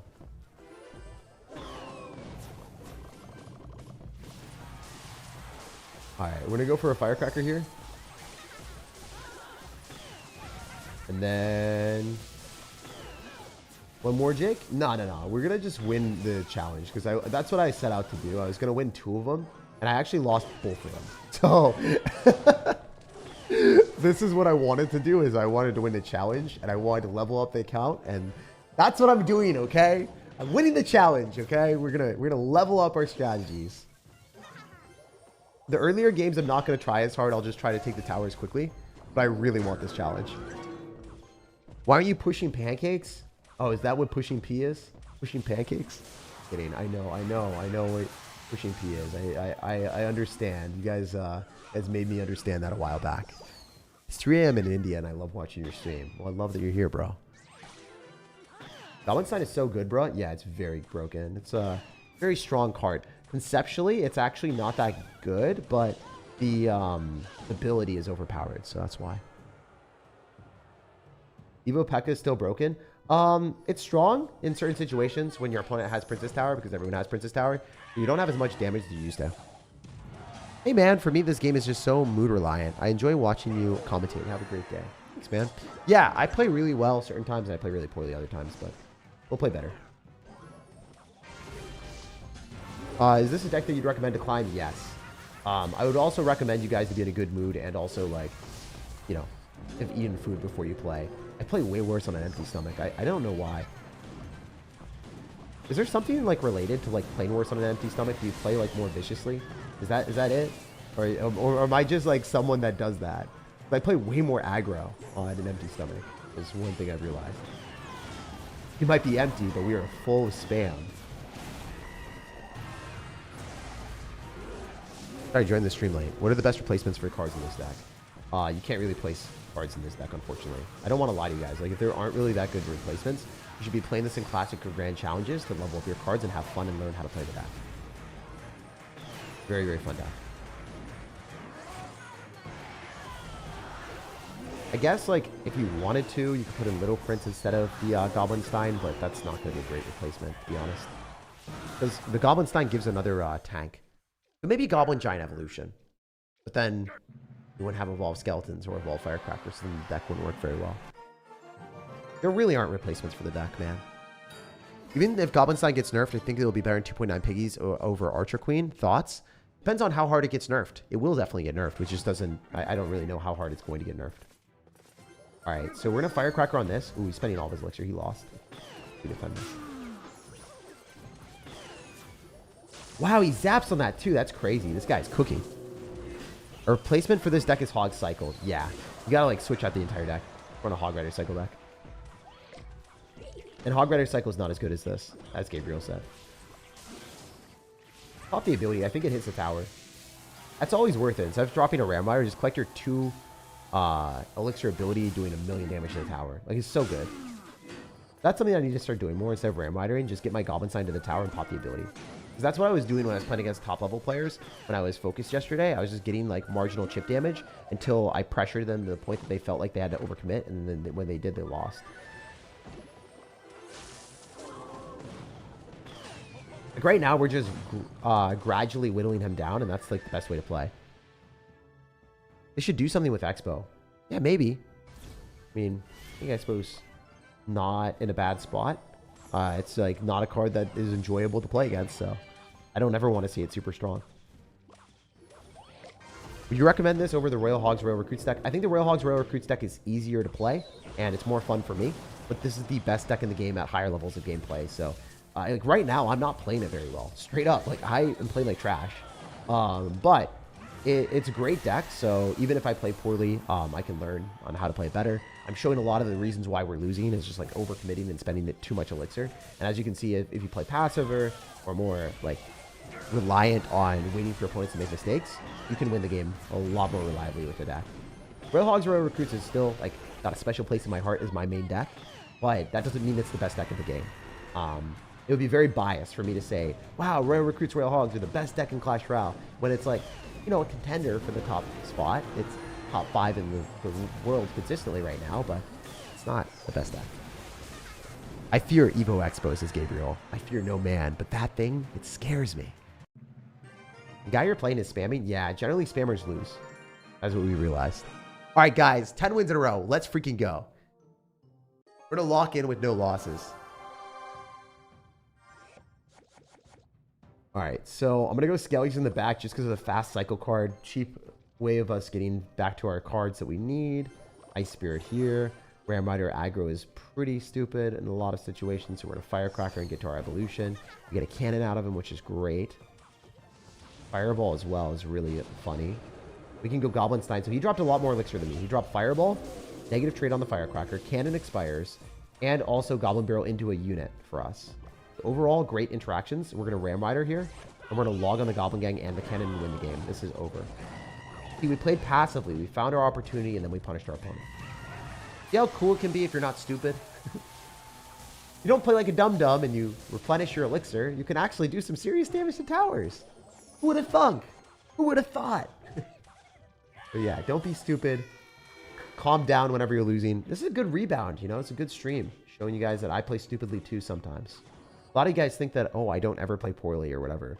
Sometimes, like, if I play the game for a long period of time, or like I play at the wrong mood or the wrong timing where I haven't eaten or something, I'll just play like a baffling fool. And I'll do the dumbest plays possible. This is a different type of stream where we showed the pitfalls of the deck.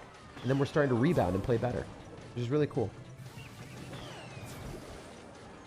Evo Skeletons are cool. Yeah. Evo Skellies are really good. For 1 elixir, the fact that they can still 3-crown or take entire towers is insane.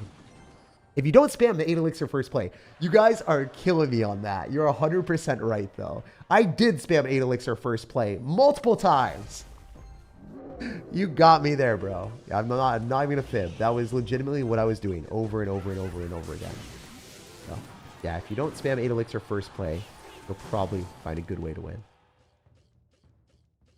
It's nice, you know? It's nice to not spam 8 elixir first play like an idiot.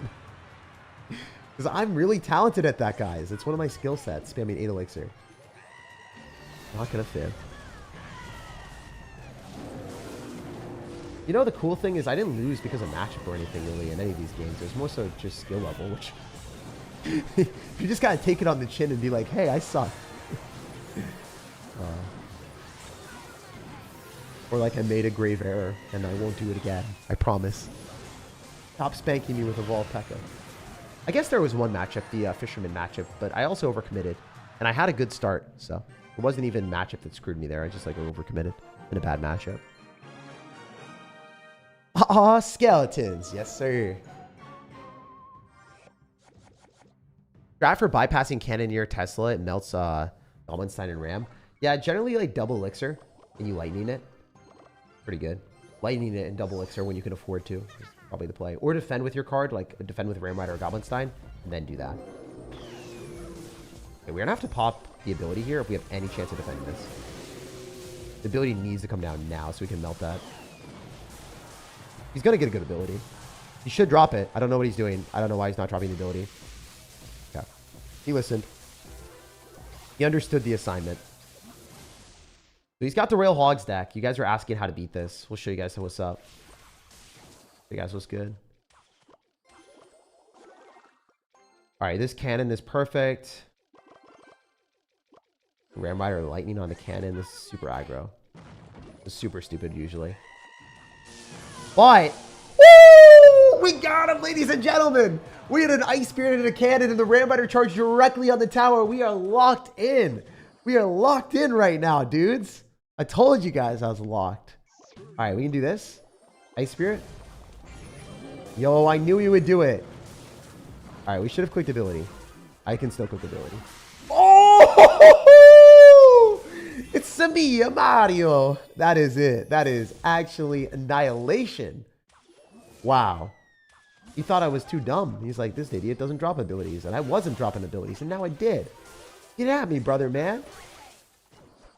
Alright, the skeletons die. They're not going to get through. Fine.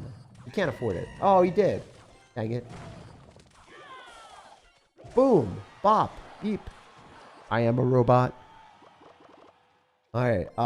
We ended up getting some damage. I can't believe the Ram Rider bopped the tower. I think we can just go for firecrackers here and then figure things out from there. Ice Spirit Skeleton. Cannon is okay. He missed it. He goofed.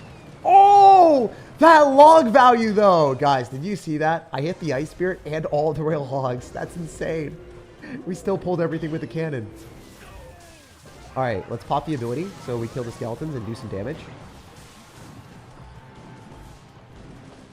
Ice Spirit, Firecracker. We're cracked with it. Alright, he's going to drop a bad Earthquake.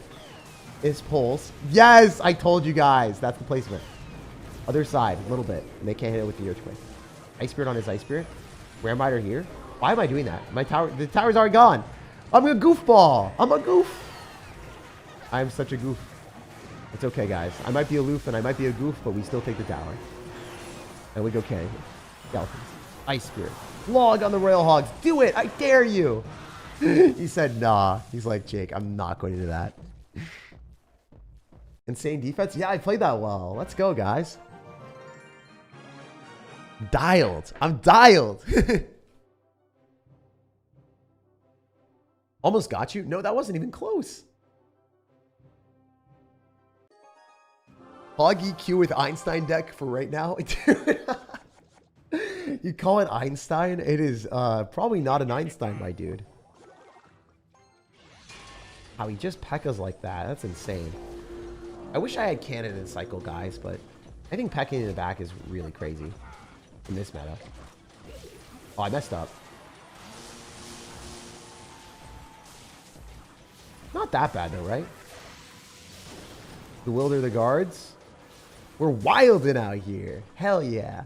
That was pretty good. We can counter this with a firecracker. Probably. You guys are asking, like, what's the optimal firecracker placement? Anything that pulls the peck is pretty good. You have, like, Skeleton's Ice Spirit, so. I should be dead with no damage on my tower. No, it's going to get a hit. I have to log. That's fine. So overall, we're in a good spot. How do you count card cycle? Is there a way? Yeah, it takes 4 cards for him to get back to something. So, if he pecks, he's back to Fisherman next card. He's going to drop one of them. Goblin Giant. That's bad. That's really bad, because it's going to get full countered. Parable Fisherman. He missed that, too. All right, we're going to go Goblin Stein here. So we'll be able to reset the Bomber. Kill that really quick. Not even like we're pressed to possibly pop an ability. We don't have to. Do it now. We're so dialed, guys. We're so dialed. I can't believe I lost. I can't believe I lost 2 classic challenges back to back. We need our redemption. We need to get a 12-0. We need to get a 12-0, guys. I mean, I did play against a few players. I played against one top 100 player, and I played against a couple people who are super good, but it is a mixed bag of who you get sometimes, I guess. Burn lightning on the doctor immediately. He needs a doctor. Now he can't pop an ability, so that's good.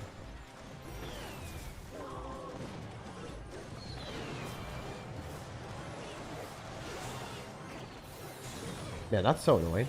Yeah, that's actually so obnoxious. Guys DMing too. I do think that this matchup is bad for our deck.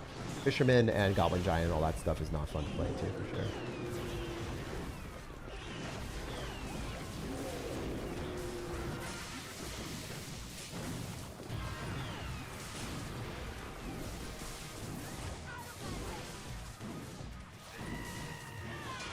Alright, I think we take both towers though. Nah, I'd win. Hopefully.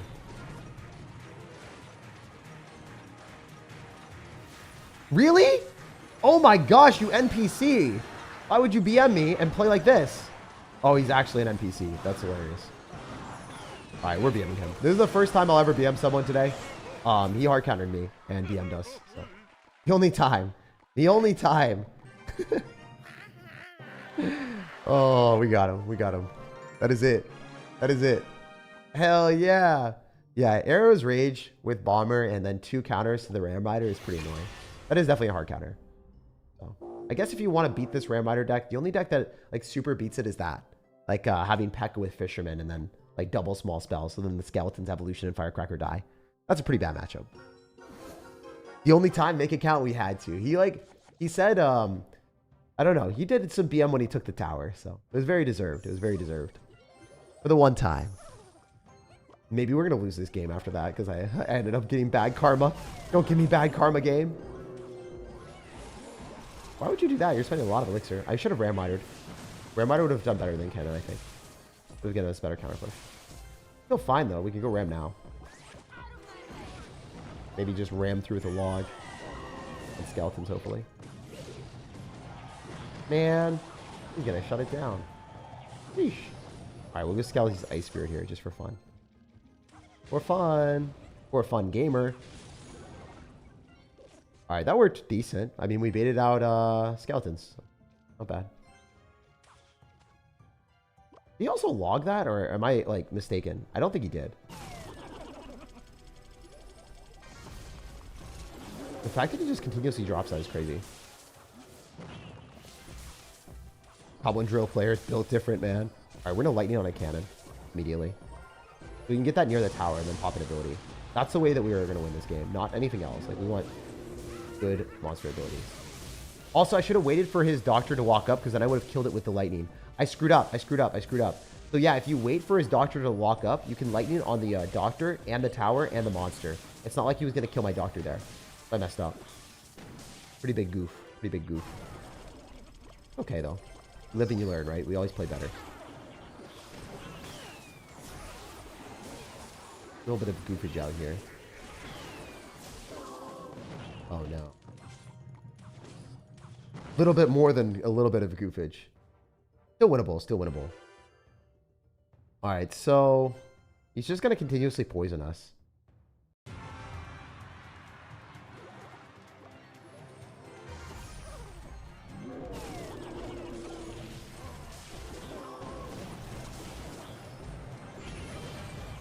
I would love for that to not kill me. I didn't play well. No. Okay, he's playing pretty poorly too, so there's always a chance.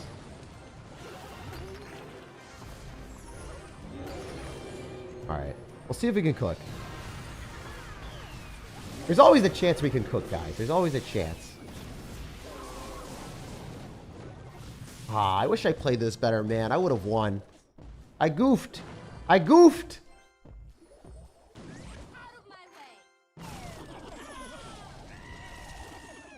Yeah, this is definitely a pretty sad situation when we lose this one, but it is part of the game.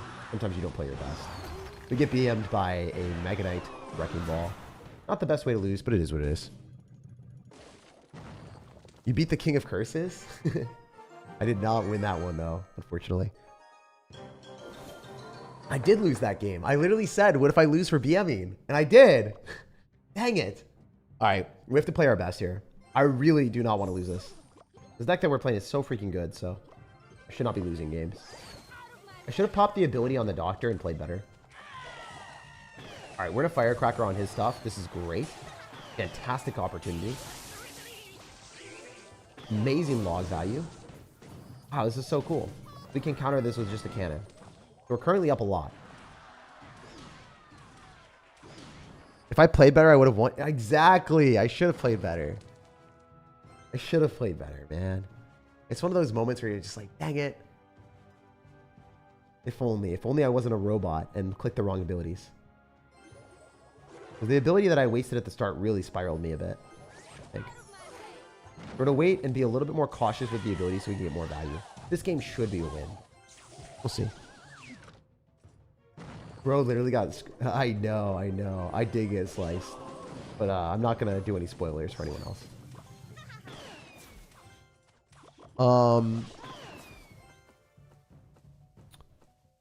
Favorite card is Prince. Can you suggest a deck using Prince? I'm currently at 5,300 trophies. There's actually a few decks for Prince for me.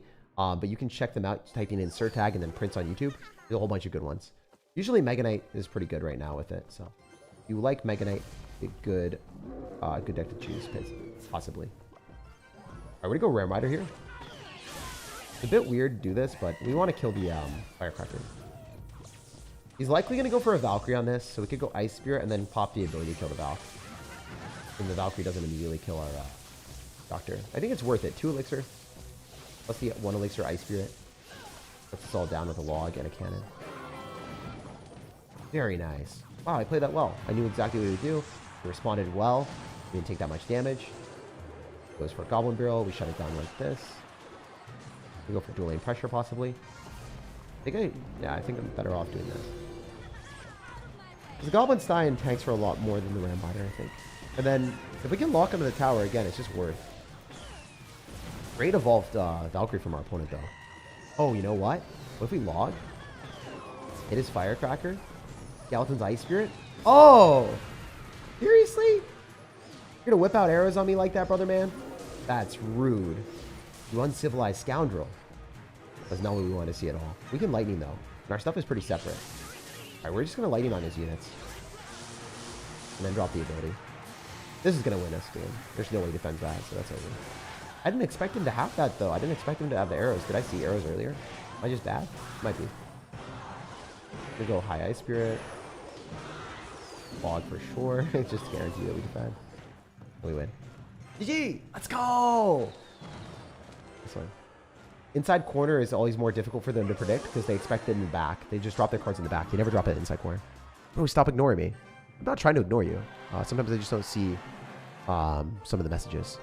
Which is the best Evo right now after the balance changes, in your opinion? It's hard to say, but I would say that Evo Skeletons are up there. Evo P.E.K.K.A is still really good. Evo Zap has fallen for sure. I'd say it's Evo P.E.K.K.A or Evo Zap, Evo Skeletons. Evo P.E.K.K.A or Evo Skeletons for sure. Those two are really strong. I would say Evolved Skeletons are the best ones. They're just they're goated. They're in pretty much every deck still. They're only 1 elixir, man. I think Evo Skeleton's clearest. Let's Ram Rider here because we still have the cannon alive, so we can maybe do some shenanigans. I was hoping that the cannon would be able to kill the cannon card or kill whatever cards he has, but I don't know. One shot, one shot, one shot, one shot. Oh, bro. Gotta shoot your shot, man. All right, we're still in a good spot. He has bats, so he's going to be running the deck with mortar. He's running mortar, 100%. I think this is one of those moments where we could be an idiot. They were allowed to be stupid. Hard for him to defend this. Really hard. I think we pop ability too, so when the Ram Rider gets through. No! I goofed! I done diddly messed up. That's okay. I thought we'd get more than that. I thought we'd get a ram shot. It didn't happen. Because like his deck is more defensive oriented and it's not like as scary. He miners and bats is it's kind of annoying. We'll have to Firecracker here in preparation for me to do that.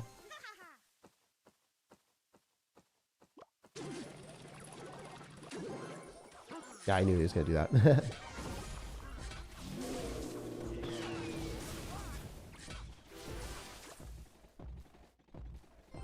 All right. Well, we have our stuff separated a lot, so that's always good. 100% popping ability here. That's so worth it. Like, if you just pop the ability against people, you're going to get better trades. You don't have to win with Ram Riders, and you don't have to win with big connections. You just get a monster to get near the tower and guide it, and then win the game. So, that's one of the things I've realized is, like, playing this deck at a higher level, like, remembering the difference between how I've been playing right now and what I was doing before. I was waiting for my opportunities instead of, like, you know, forcing it. If you force it too much, you can lose. Guy is trying to force it right now, and watch what happens. Just you lightning and kill everything. Like, he had to do that, but it, you know, it was a force. Cool. My dude just dropped 1 billion elixir. We can go skeletons and kite these to the other side. Very nice. And we can go Goblinstein so the skeletons stay alive. Be even more toxic. Oh, these skeletons though, he's dead. He actually just got 3 crown, maybe. But yeah. If you force it, you're probably going to lose. It's just like the same thing with everything. If you try too hard, it generally doesn't look too cool in social situations. If you try too hard in Clash Royale, not only does it look stupid, but you also lose the game. So, yeah, trying too hard in certain situations to, like, force things is never going to work. That guy got so mad, too. He was really angry. I stopped playing Clash for almost 3 years. One day I accidentally watched your video and it made me play again. And now I've been playing it for 6 months, thanks to you. That's crazy, man, that you continue to play even with Evo P.E.K.K.A stuff. Dude, honestly, if I was casual, I think I would have, like, not played the game for Evo P.E.K.K.A meta. Because that was the only time, so I'm glad that you're still playing, man. That was the one moment that I didn't want to play the game. I was like, man, screwed up the game. It's really hard. I actually didn't play as much. I kind of quit the game for a little bit. Not really. It was like a quiet quitting. You guys know, like, the quiet quitting movement? Yeah, we did that. Oh, there's no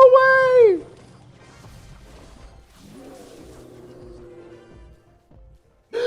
Okay. All right. That was pretty funny. Hopefully we can lightning on a cannon and a firecracker. That was awesome. That was kind of cracked. And we get a cracked ability. To be fair, if you drop 1 million elixir into a log, you do deserve to lose the game. That was awesome. We're locked in, guys. He'll get the W. So let's go. Great lightning value. 100% snagging that. 1 billion%. You already know. Ice Spirit Skeletons here as well. Hell yeah. Oh, who would win? The Skeletons or the Goblins? Come on, Skeletons. Come on, Skeletons. Do it. Do it. Win. Just win. Oh, look at them go. Look at our Skeletons go. Come on, Skelly bro. Aw, if only. If only he evolved to a super evolved skeleton. He had it. He had it in the bag. Unfortunate. Unlucky. Beautiful gameplay. I know, dude. The most beautiful gameplay that has ever existed of Skeleton's evolution. They're exotic, man. They're frolicking in the wilderness, and you just gotta snapshot them real fast. You gotta treat them like a Pokemon, enter them into your Pokedex. You'll never see anything like it again. That was the worst lightning in my life. Kind of tossing. You can go for a cannon. Maybe not lose the game now. We're gonna take a ton of damage though. You got lost. Because I went in for a lightning for no reason. Why did I lightning, guys? What am I doing? Why am I a goofball? Yo, I goofed way too hard in this game. I actually threw a game I had won. That's so sad. That's the power of Royal Recruits though. They're very easy to play. So if you suck into them, you will lose. Especially since they have arrows and we have firecracker, so. No, I can't believe I lightning nothing. Why did I do that? I got too hyped. Got too hyped for my own good, guys. There's no way I kill those.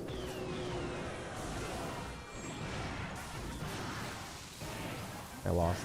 That's such a sad loss too, because like I had the game. Sorry guys, I wasn't very focused and I threw. I might not get the 12 here. No. That was free. It was free and I threw it. All right, we'll lock in and we won't read chat while we're playing these next few games. I need to win. Sorry, guys. I literally just like looked away, missed the lightning, and lost the game. The lightning by itself was already a bad play. I don't know why I did it. I got so ferocious. See, that's why I was losing games, because I just went in for aggressive plays for no reason. Like, there was no reason for me to do that. I had already taken the tower. I had already won the game. Why would I overspend elixir? Kind of dumb. We do have a firecracker here. It is worth like spending elixir here, but I'm not going to overcommit with a lightning or anything crazy. So we'll just do the right plays. We'll possibly pop an ability. If he ends up dropping anything nearby, it's worth it. Like, that's a good play. That's a good decision. That's something that we can stand by, you know? I'm okay with that decision. Now we have to play super well, because I had some wiggle room, and then I tossed it, you know? Really good at that, guys. Really good at tossing our wiggle room here. Missed the arrows. Go Ram Rider. Skeletons as well, so we can get to the evolution. Maybe we were able to shake and bake and kill. Nice.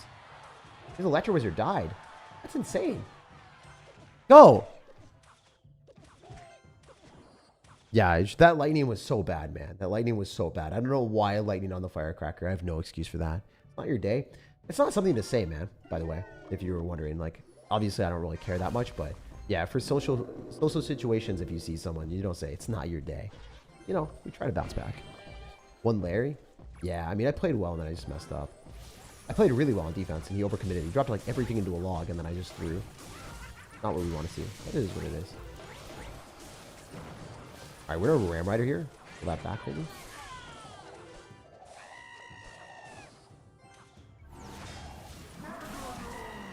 All right, we're going to get this. Try this here. Cannon. Ice Spirit. It's looking good. I've done over 300 challenges and never once as Athan. You can definitely win a classic challenge. Sometimes it just, you know, you overcommit like that, and you got to be more consistent. Like, you're not allowed to be inconsistent. I don't know why I'm playing so inconsistently today. Why I'm like aggressively spamming for no reason. That is the issue. Right now I'm the firecracker. I'm not going to lightning. My body wanted me to lightning, but I realized that if I do, then I could throw the game. I'm going to go Goblinstein here, pop the ability, and win it. It won't be that difficult anymore. Guaranteeing that we defend the cards that are scary. You know? Like, don't overcommit on offense, because, like, there's so many punishing cards in the game. Goblinstein, if it gets to the tower and pops the ability, you're dead. If your opponent's got recruits and they're charging, they'll also kill you, so don't do anything too stupid. Fine.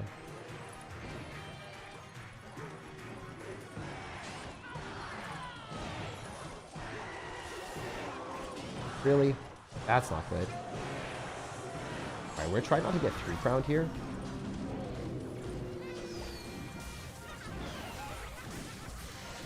Yeah, these decks are so toxic from our opponents.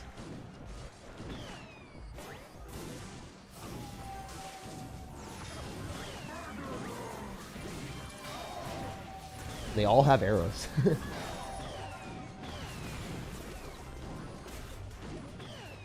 I think I played that super well on defense, but holy heck, man.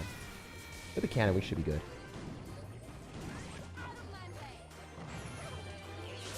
Electro Wizard, though, man. Come on.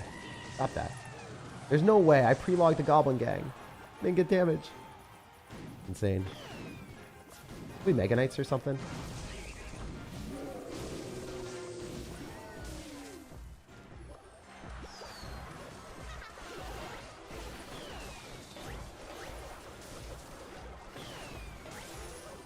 Not close enough, but pretty close.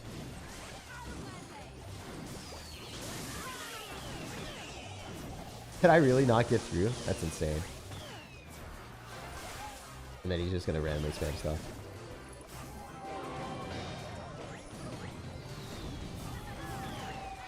And we're gonna lose to the recruits on the other side, right? Maybe, maybe not. Stop spamming stuff, bro.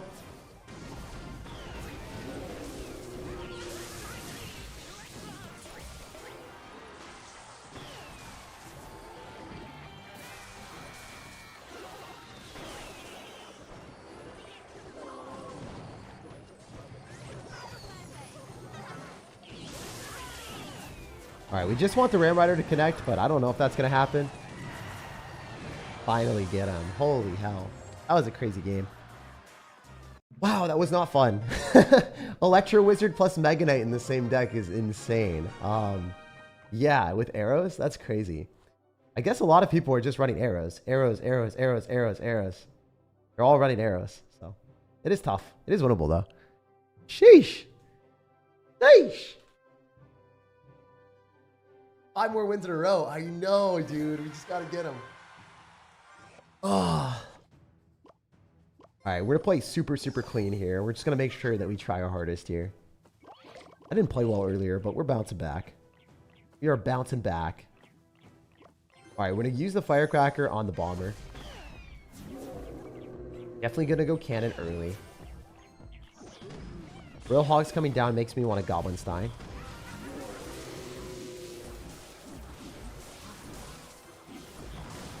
When skeletons on the bomber ain't bad. Why do you have fisherman? No. We could pop another ability here.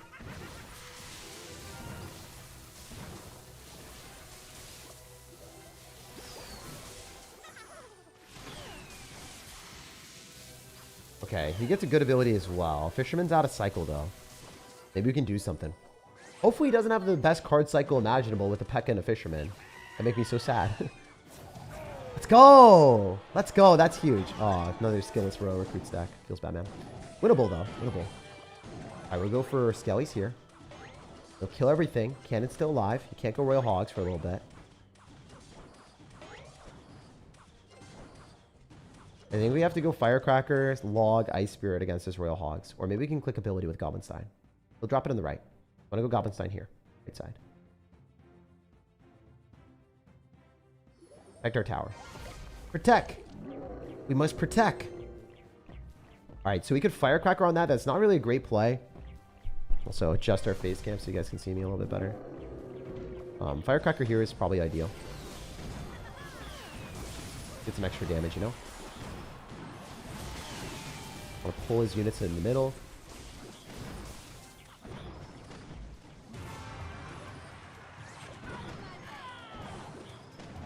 Nice that we can use Ramrider on defense and force out a Fisherman.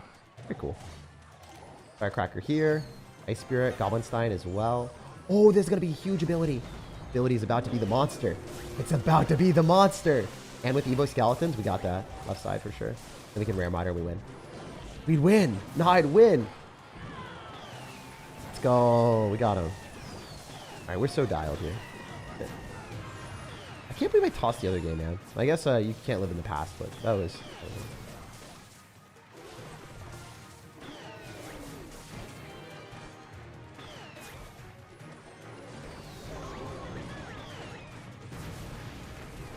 I was gonna arrows or something. Yeah, for there.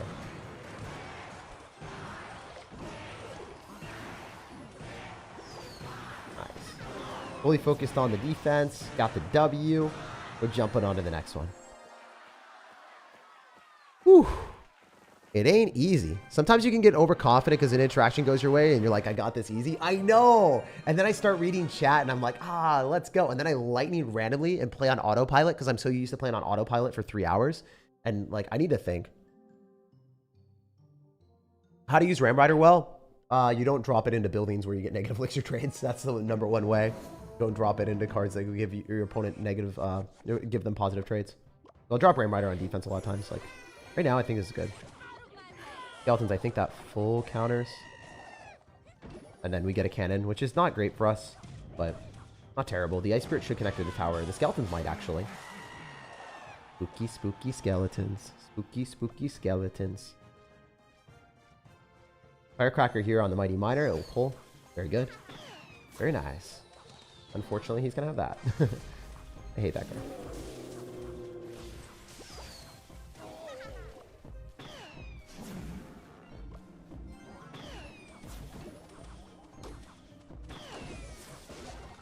Yeah, I'm going to pop the ability. It's worth. We actually get a lot of damage on the cannon, too. That's crazy. Oh, we are cooking. Oh, we are cooking! Guys, I think we are cooking hard, though. How hard are we cooking? Fair enough for a King Tower activation, and then a Wall Breakers counter, and he doesn't have cannon, right? Get crushed, bro. Yeah, I played you! Hell yeah, and then we Firecracker in your face. Alright, we're dialed. We're dialed. We're dialed! We're so dialed. Alright, where to go cannon is just cheap. Beep, beep. Oh, awesome. We Ice Spirit on the Skeleton Barrel as well, so we can keep the cannon healthy. Oops. It still froze the Skeletons. Not my best work, though. All right. I want to go in for Ram Rider. I'm also like not looking at chat right now, guys. I'm just like looking at the game because I'm really trying to focus. It's so hard to play and focus at the same time and commentate. It's like a lot, you know? Every game is recruits though. If you guys didn't know, Skeleton's evolution kills 3 recruits. As long as you don't have more recruits coming at you, then you're fine. Like 4 skeletons cooks this. Watch. 4 skeletons just cooks the recruits because they don't fire as fast. So then he has to respond to that, and that's just insanely bad for him. Beautiful, it's true. It would have been beautiful. Could have been beautiful. Could have been beautiful. Anyway, there's a lot of Royal Recruits players. Right? If he drops Goblinstein with Lightning, he knows that. So we're gonna Firecracker here. Probability.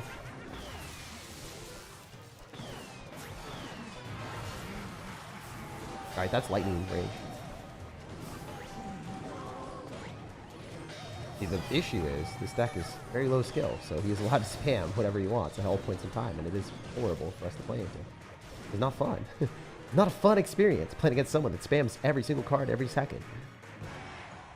Especially when their mechanics are not good and then they do a lot of damage. It's a very strong combination. Recruits is annoying. Yeah, they're really, really good cards. Like, Recruits are great right now into Lightning, so that's why a lot of people are playing them, because it doesn't require that much skill, myself included.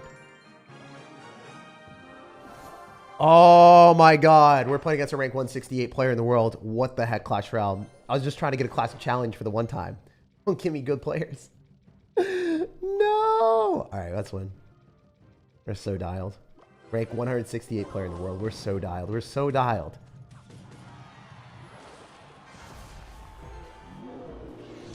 Alright. Playing against that, I think it's ideal for us to wait it and see what we can do. Maybe pop an ability depending on what happens, but I can't go other side. I'm popping an ability and maybe going for Firecrackers with. Of course, he has Lightning. That's very sorry, arrows with Ice Wizard. That's insane. Arrows, Ice Wizard. Oh my gosh, he does that too. I think that's our best possible play, to be honest. I don't think I could have done anything different. I played that well. The Lightning on defense was clutch. I obviously did not want to target the monster. I wanted to kill the support cards. Alright, so we're winning the game by a little bit. Not great, but we're playing safe. How you're supposed to play against good players. He used the arrows. He's not back to arrows in cycle, right?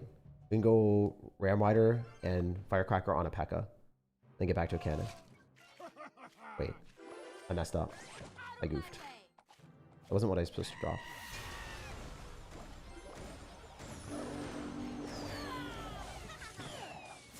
How much damage can we get? No, not enough. Definitely not enough to justify what we're doing. But maybe.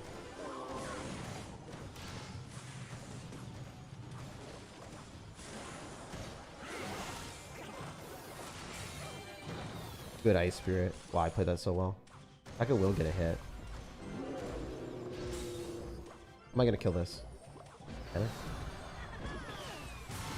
I played that so well. Let's go. That was really smart. I didn't have much time to think about what I was gonna do. I played that well. Let's go. For once in my life, I didn't do the dumbest decision of like dropping a monster or something in there. Bad ability for me. Oops. Yeah, this is a bad matchup too. Playing against a rank whatever player in the world and he's hard countering me. That's not fun. Got arrows, Firecracker, counters, got everything he wants. Oh, this is the one deck I didn't want to play against Clash.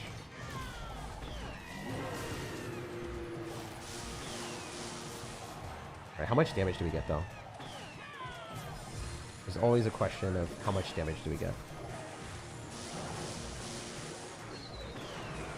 It's so dumb. Like, Rage, arrows, lightning, rank 168 player in the world. I was playing better, guys. I just threw earlier, and then I played against a good player that hard countered me. That's like one of the first games today that we actually lost because the opponent was good with a hard counter. It's possible snipe. It is for sure. Very, very toxic player. Very, very toxic player. Wish we didn't lose that way, but hey, we do get a champion at least on the account, and that's a W for me. Little Prince is what's up. Man, that was a frustrating loss for sure. I threw games like this one when I had it won, and I would have gotten the 12. And this game, I should have won as well. Just like a bad ability here when I could have won the game. And I could have won the game with an ability. And then this game, I could have won as well. And then we just matched into a good player with a huge hard counter that, like, I mean, I don't know. I don't think I'm better than this guy. And he also hard countered me, which really sucks. Like, I think I played well. And then, yeah, it is what it is. It's part of the game. He's playing a toxic deck in B, I mean, with a hard counter. Yep. Not a good person, but whatever. It is part of the game. I do think we want to, like, just get more games, because I am an addict at this point, and I don't like losing. Where's my recruit stack? Where's my recruit stack? All right, we're going to switch to recruit stack just for some faster games, because I don't want to have to think out every single game I'm playing right now. This is the recruit stack. This is like an easier deck to play if you're bad at the game. I'm shamelessly switching to an easy deck because I want to win. And I did not play well. So if you don't play well and you want to win, you can do that. You're allowed to. Wait, is this the version that I like? It's got Fisherman. It's not the version I like. The version I like has Goblin Cage, I'm pretty sure. We could try the Fisherman version, maybe. I haven't played the Fisherman version yet. I don't like it as much, I don't think. We'll see. We might just win games like really, really quickly. Because if people spam into Royal Recruits, they just lose the game. So there is that. Yeah, I don't like the Fisherman version near as much. 12-0 this time? Yeah, maybe. We'll just focus and see if we can get the 12. Like, I'm sorry, guys. Did you hear about the news with Liam Payne? No, I didn't hear about any news. But usually news is sad. Usually that's how news is. News is normally not very good, man. 99% of the time you tune into the news and you see something sad. Yeah, you don't see that very often. He has the luxury of an easy deck to play. Well, you can go into classic challenges like what I'm doing. This is my mini account. Like, I don't have anything maxed on this account either. None of my decks are maxed. 0% of my decks are maxed here. Very cool. Oh, all right. Why are you ignoring me, says Ishmit? I'm not ignoring you. I just don't, like, see everyone's name. I don't see every single comment. Tips versus recruits just play defensive when they waste elixir. Yeah, you got to go aggressive as well. Like, so when they have regular Royal Recruits and they're counter pushing with regular Royal Recruits, you don't have to be that scared. But when it's rushing Royal Recruits and you overcommit, you're screwed. That's the thing. So when I face against regular recruits and they're counter pushing, I'm not actually that scared, and I'll apply a lot more pressure into that. But when they have their cycle of like annoying ones that are evolved, then I'll spend less elixir on offense and I won't commit as heavily to my counter pushes, if that makes sense. So that's a good tip. Another thing is when Royal Recruits players stack up too much stuff and you get a huge spell value, you know that you can probably go in for a very aggressive play because they're down a lot of elixir. I just like Fisherman a lot. It's a lot of versatile. Yeah, it is versatile. I just don't like it as much for familiarity. I mean, I could play this just for fun because, like, I've played the other version so much. Maybe this version is something that I should try to play. I don't know. I'll check it out. I don't like Fisherman as much in this deck as Goblin Cage, just for preference. Why don't you play Lava Hound? I hate Lava Hound. It just always gives me bad matchups. It's like one of my least favorite decks to match and play. All right, we're gonna Fly Machine here so we can counter the cannon, and then we're gonna go Royal Hogs as soon as we get the chance. Actually, never mind. He did a terrible Mega Knight, so Royal Recruits. And it should die, and he should lose the game. This is really, really good for us. We can go Royal Hogs any moment on the left side because he doesn't have Cannoneer or Dagger Duchess fully ammoed. That should be game.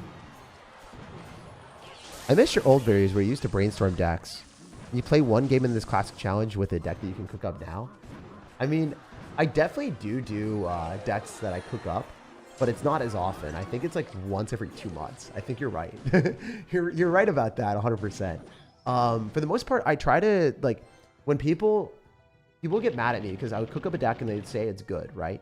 And I'd be like, oh, I think this deck is good. I'm a top 1,000 player. I played it at top 1,000. And they're like, this deck sucks. It's awful. And I'm like, okay, all right, sorry.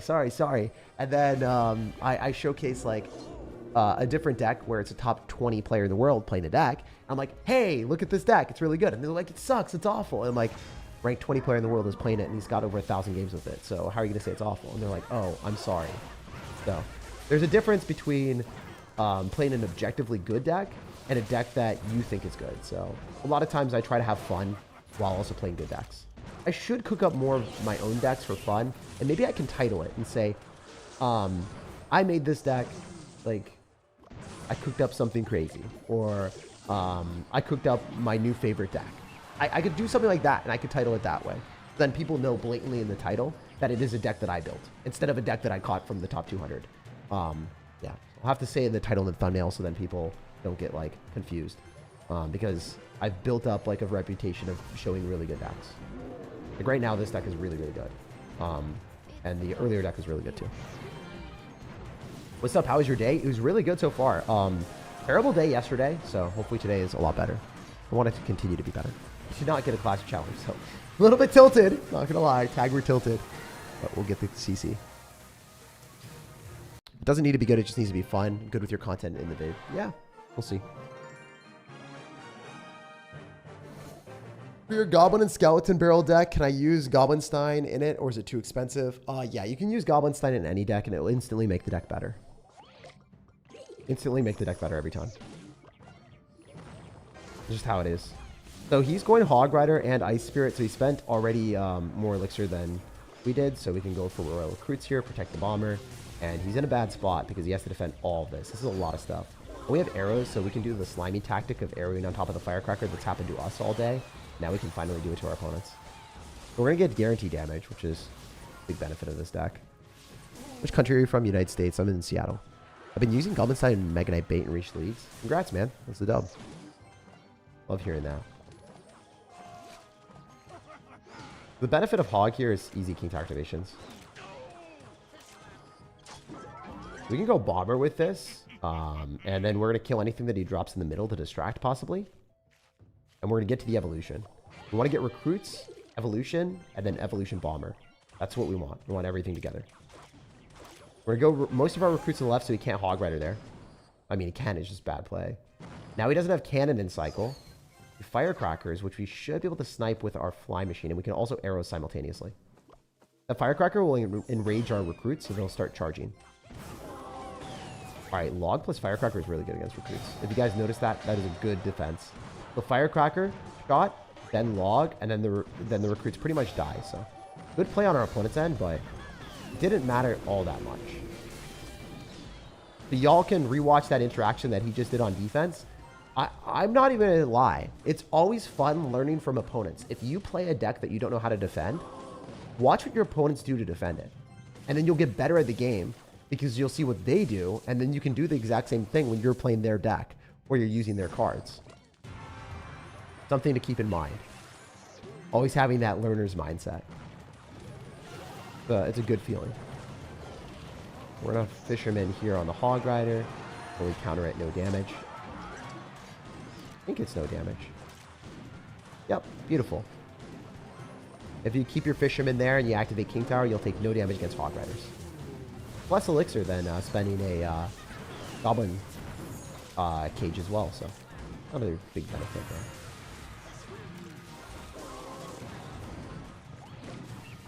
We're going to keep up the pressure so that he has no ability to go for Hog Rider for a while. If he does, we'll just Fisherman it. I think I dropped it a little bit later, so he should get one hit here. It's not that bad. You know, if you have clean mechanics, you get 0 hits. Always good. On to the next one. You cook one now with NATO and Goblin Machine. Goblin Machine's awful. And honestly, I want to, but like I don't want to like create a video or a different deck right now when I'm so dialed in and trying to win a classic challenge. You gotta understand, bro. I lost like 3 or 4 classics or whatever. Got like 10 wins, 8 wins, and 10. So 3 losses. It's like I don't want to lose any games anymore. Like I'm literally running an easier deck so that I don't have to use my brain. And I'm also not wanting to switch because I don't want to lose games. And I'm also not reading chat as much during the games. Like I really lost a lot of games to the point that I'm like pulling out all the stops. So I'm not going to switch decks. Sorry. Do you play Clash of Clans? I do not play Clash of Clans at all. All right, we're going to go Bomber on Bomber. And his Bomber's out of cycles. That means we can go Royal Hogs. It's a bit aggro, but I think if I don't pop the ability, I can defend with Royal Recruits on defense against the Peck and be totally fine. Ability would give us damage, but it doesn't matter. It's like consequential. We're trying to get recruits down on the monster early, but he's going to get a good ability on us. These recruits are dead. But as long as we kill the P.E.K.K.A, I'm okay with it. So I can Electro Spirit on this. I'm just going to Fisherman instead. I think it's objectively better. We can Bomber as well. Wow. Well played. Good zap on his end. Surprised that he did that. Most people wouldn't. So the Bomber is going to go on the left side. It's going to die. Let's go Goblinstein on the right. Maybe pull P.E.K.K.A or something. He might be dead. He might just lose. Because the Goblinstein's so aggressive. Like, it just costs so much elixir. Oh, for him to defend. Oh, we're going to pull the P.E.K.K.A back with the Fisherman. Oh, that's going to be so funny. P.E.K.K.A, go back. Wait, this might be bad for us because it could allow him to build a bigger push. Can we kill the P.E.K.K.A with a Fly Machine? The little Fly Machine that could. The little Fly Machine that freaking could, guys. Please. Could our Fly Machine do it? He's going to zap. Really? Is it? It's a miracle! There's no way! It killed an entire evolved P.E.K.K.A. That's crazy. I didn't think you would cook that much. I always mistook how hard we would cook. That's insane. I love it. Nice. All right, let's get 12-0, guys. Even if we match into good players, I can't. So, like, I can't lose any games in case we match into a top player that snipes me with a hard counter or something like that. Because then it's a guaranteed loss, right?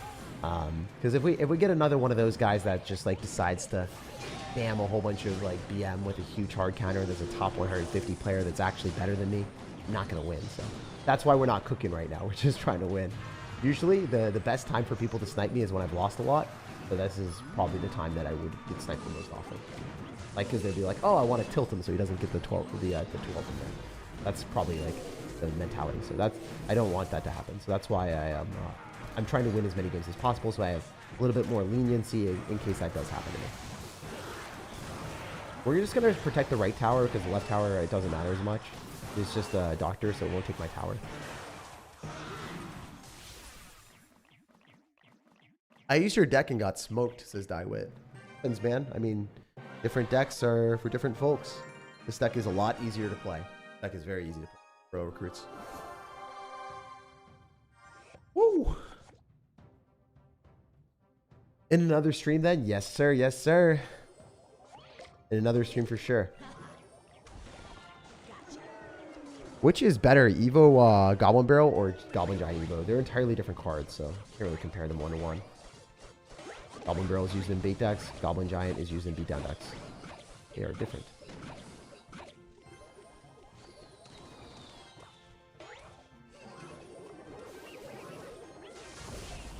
The Divine Goblinstein. Very nice. So we're shutting that down, and we're going to get the Goblinstein going towards the crown.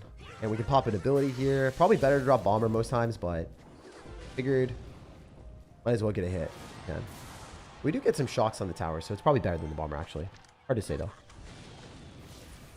We get Bomber on the Princess and it dies. Or we could Fisherman.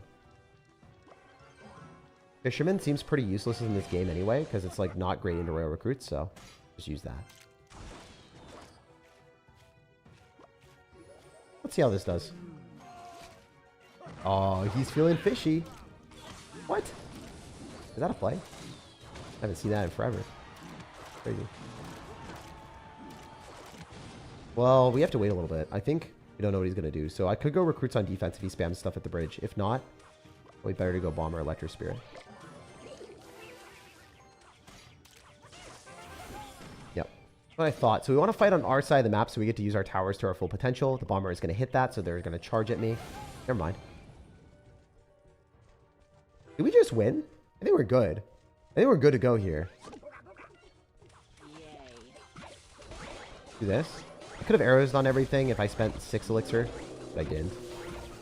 Fine. I think we're A-okay here. I didn't play this very well, though. We kill the princess. It was awesome.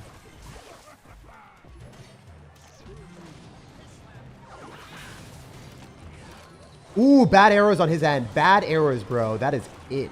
That's what's up. We're cooking. Hell yeah. That's going to activate King Tower for him, though. No. The carrier kills. All right, we're a Fisherman here. We're in a position where we can Royal Hogs. And we'll take the game because we win with Royal Hogs. We don't have to go recruits or anything. This wins. Bomber, all this stuff. Arrows if we need to. Could have arrows earlier. Oops, my bad. Because we want him to like lose his Rascal's damage, so then he can't kill it. And then he goes recruits right into recruits, so we win. Thanks. This is free. So as you guys can see, we're not like throwing games. we're thinking about all of our decisions. Man, I get cooked with your decks as Daiwit. Yeah, I mean, it takes time to play decks. And if you play poorly like me, like you saw what I did, I messed up, you're going to lose the game. Like you can't mess up. You can't throw games, right? You have to identify when you're overcommitting and when you're losing games. Because a lot of times you're spending too much elixir in certain spots. All right, all right. Sakuna again. Wait, I played against this guy earlier. I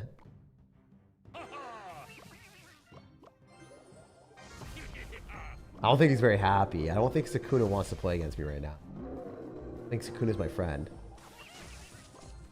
All right, so we can go and pull his goblin if we want. We should get a good ability here. Oh, he dropped his ability way too soon. Sheesh, that was terrible on his end. It's like, we can kill his. Oh, we're going to hurt the P.E.K.K.A too. Fisherman. Guaranteed the best ability that we could get.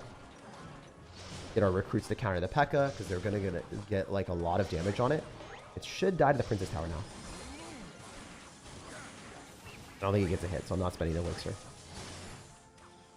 Alright, Ice Wizard goes on the right side, so we can go Royal Hogs and we can go Bomber, or we can go Royal Hogs Fly Machine, which is probably better, because I don't think he has Fireball. If he doesn't have Fireball, I think he loses.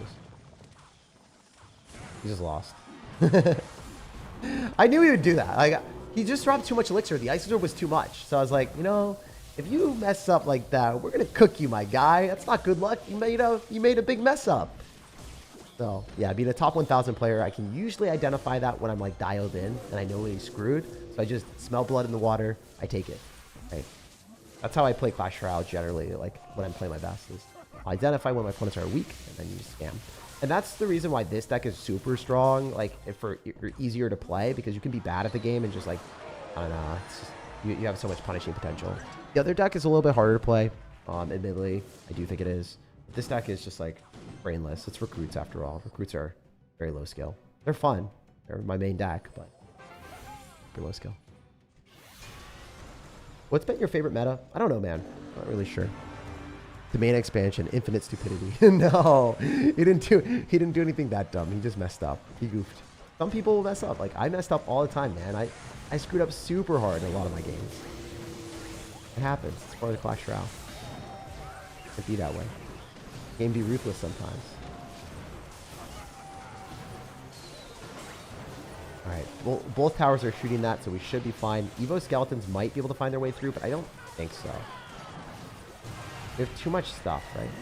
We have the Princess Tower helping out. Fisherman's gonna help out too. Here it is.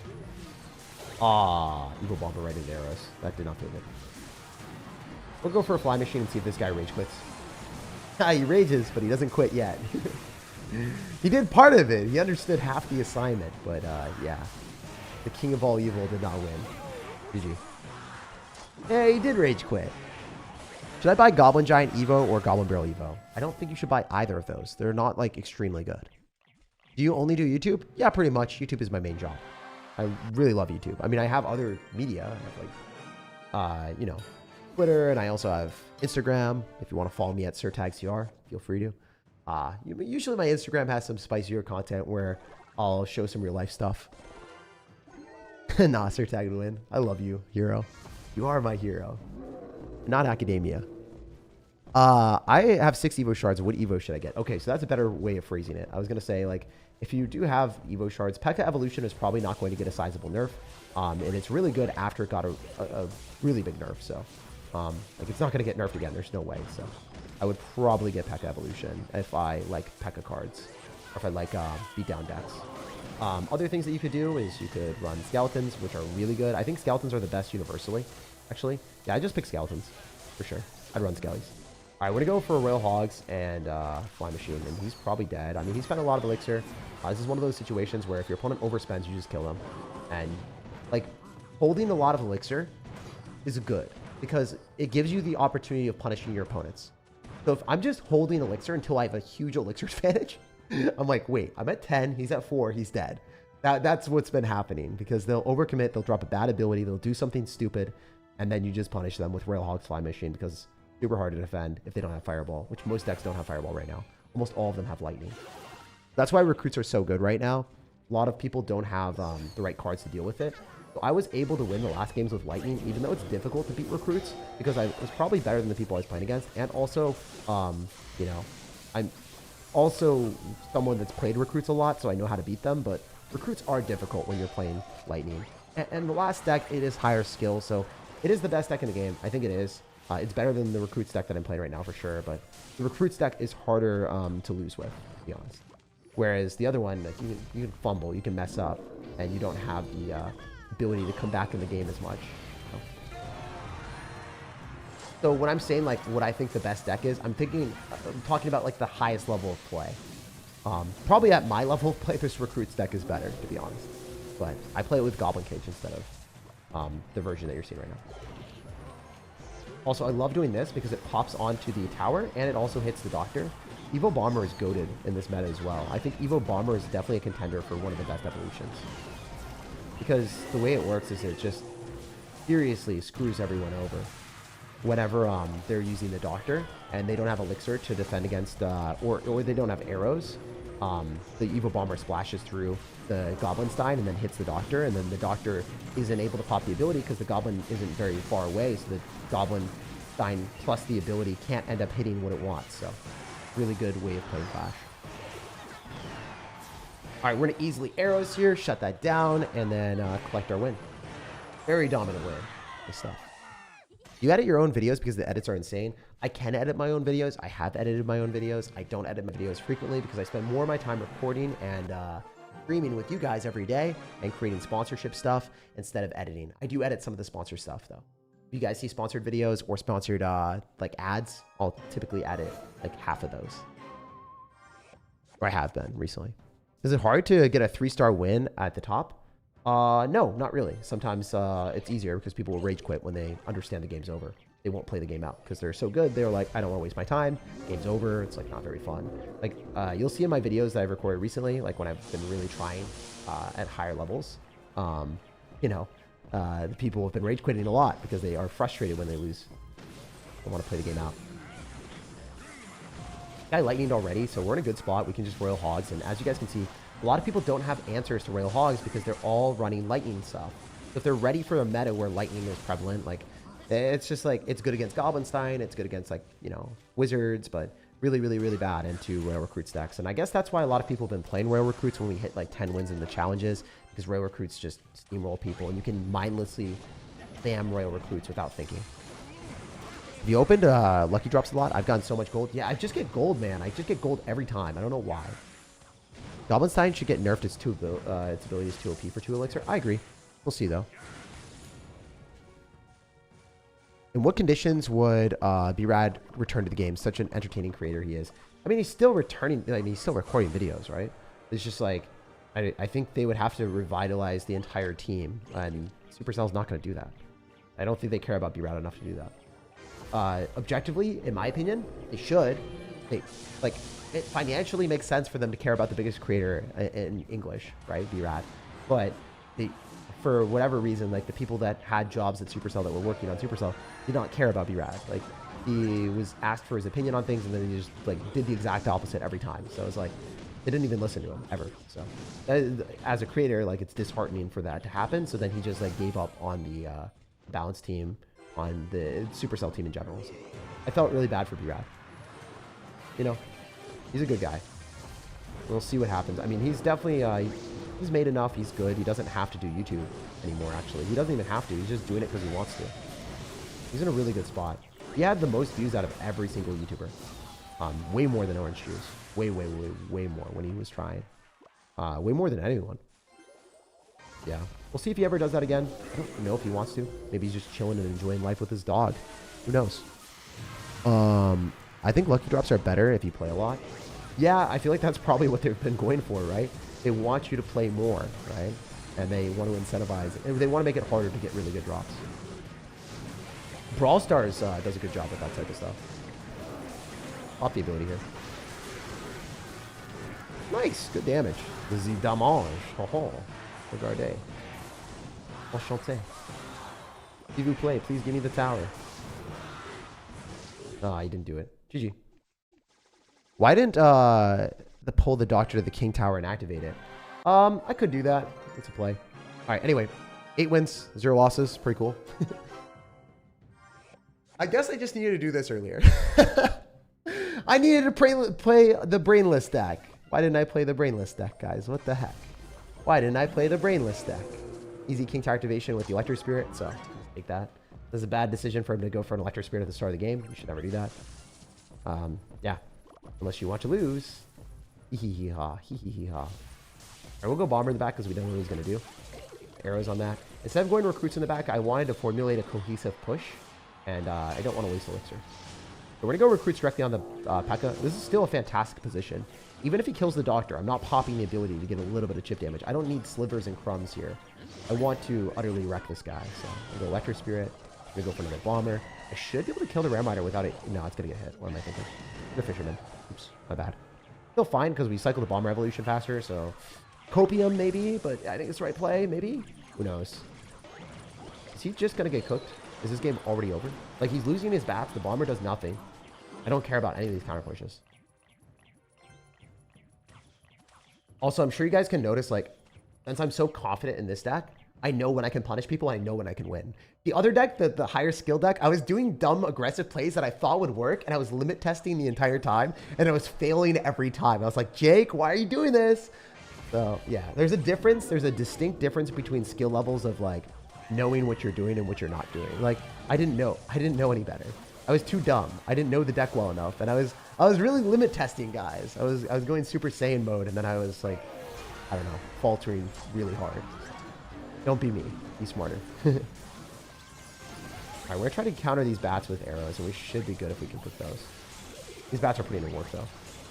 Very hard for us to defend this. All right, looks like I lose the tower. I'm not gonna overcommit on defense. It's just the tower's gone. Well played by the opponent. Like, again, like, you understand the capabilities of your deck of what it can and can't do, and you don't overcommit. Like, I knew what I could do. I knew I couldn't defend that, so I'm not going to try to. I'm not going to be stupid. Don't be a silly, stupid sir, is what I'm trying to say, you know? You know, you know? And if you don't know, now you know, this is going to blow for our bro. He's dead. He's going to have to go bats, and we just arrows them, and he loses the game, so easy. Also identifying win conditions, right? Like, being like, oh, I can do this. I can do X, Y, and Z and see you in misery. It's a good thing. It's a good feeling. I know what I can and can't do. I know the power of my deck, and I know what I can get away with. These rail hogs, 100% screw it. 0% chance of him defending that. GG. Also, knowing when to let a tower die and not overcommit on defense is vital, says Hero. Yeah. If I overcommitted there, then I wouldn't have been able to apply as much pressure on the 3-crown, and then I wouldn't have been able to get that lead, allowing me to 3-crown him. So, like, just knowing your deck better is just such a big deal. If you guys want to win classic challenges or grand challenges, you can see a distinct difference between how I play this deck and the first deck. Do you think you'll ever move to a completely different game if CR ever becomes dead like Boom Beach? I don't think that CR will ever become dead like Boom Beach. I think that Boom Beach is like one of those games that just wasn't as good as Clash Royale. The core components of Clash is just so good. Unless the entire game is dead because they make bad decisions. But I don't think they'll do that. And if they did, I would be like, hitting up like the Supercell CEO on Twitter and being like, hey guys, like, you're really screwing up the game. Fix it, please. I love this game. Don't let it die. And then I would like make YouTube videos. I'd be like, this game is awesome. Please fix it. Like, I don't know. I don't think that would ever happen. There's a chance. Maybe I'm having copium again, but you never know. All right, we're gonna go Royal Hogs here. There's a lot of damage that we took on the right, but hopefully Mega Knights. Then we can activate King with Bomber and Electro Spirit. No Mega Knight, but that's a lot of damage. We got way more damage than him. That's an overall W. There's a lot of different things I can do. I think Fisherman's the safest play because it counters the cannon cart for 3. And then we can Bomber on this. Oh, he played that well. Well met, sir. Well met. Oh, the Electro Spirit wasn't wasted. Let's freaking go, bro. Let's go. Let's go. Let's run it. Let's run it. Let's run it, Goblinstein. You so fine. You divine. You looking like a mighty fine Clementine, bro. You looking like a snack. As we munch on the tower. Hell yeah. I'm sorry, guys. Sorry anyone had to listen to that. That was cringe as hell. But it is what it is. Alright, we're gonna Fisherman here. We're gonna save our arrows. B-Rad should upgrade his cards and play top ladder. No way they roll back level 15 now. Yeah, he's not going to, though. B-Rad's, like, very principle-driven. If you've ever met him in real life, he is literally like that. Like, some of the old clans were like, oh, he's hard to work with because he just very much believed in certain things and refused to ever cheat the system. The dude, like, was just a very nice person that always believed in playing fair and being a good person. So, yeah. Probably to his detriment, to be honest, but, like, yeah. No, that's how he is as a person, so not going to do anything. Like, that he doesn't believe in, he's gonna stand up for his morals. He is that type of person. He believes in something, he'll stick with it. He's not gonna do that. Or at least I would highly doubt it. Coming from someone that knew B-Rad for, like, a long, long period of time. Take my word for it. Dude's not changing. I agree. That's why I wouldn't have ever said that I would never upgrade my cards to level 15 in the first place, because I would not want to. I would want to still record videos in Clash Royale and enjoy the game to some extent. Like, maybe the game's not as good as it was or could be, but, like, I don't want to, like, not enjoy the game whatsoever, because level 14 cards, like, it's impossible to enjoy the game. It really is, playing against over level people. Crazy that he's still recording videos like that. It's actually insane.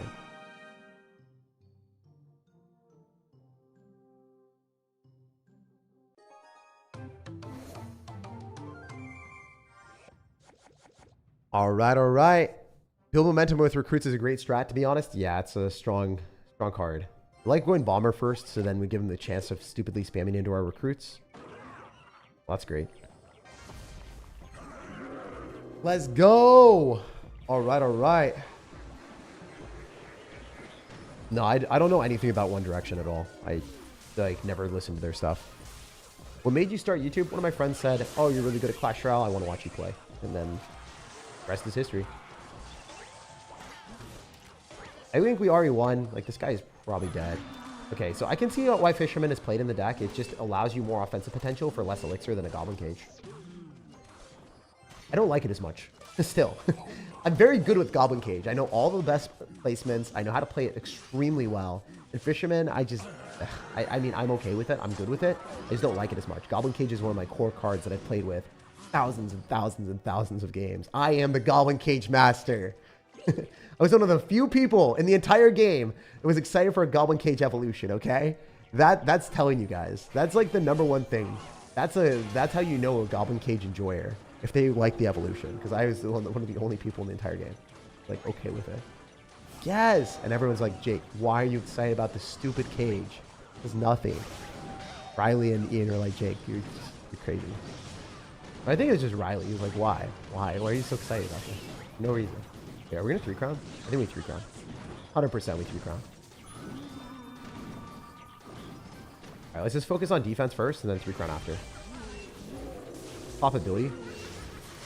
Arable zap. I don't know what that was, dude. What are you cooking? Are you cooking? How did that... Okay, I don't know how that hit my tower. I'm just focusing to like guarantee that we can get the 3-crown. I don't want to lose a tower either. I don't want to lose anything. I want him to lose his mind. As we find damage in 3-crown here. This bomber hits tower and we win.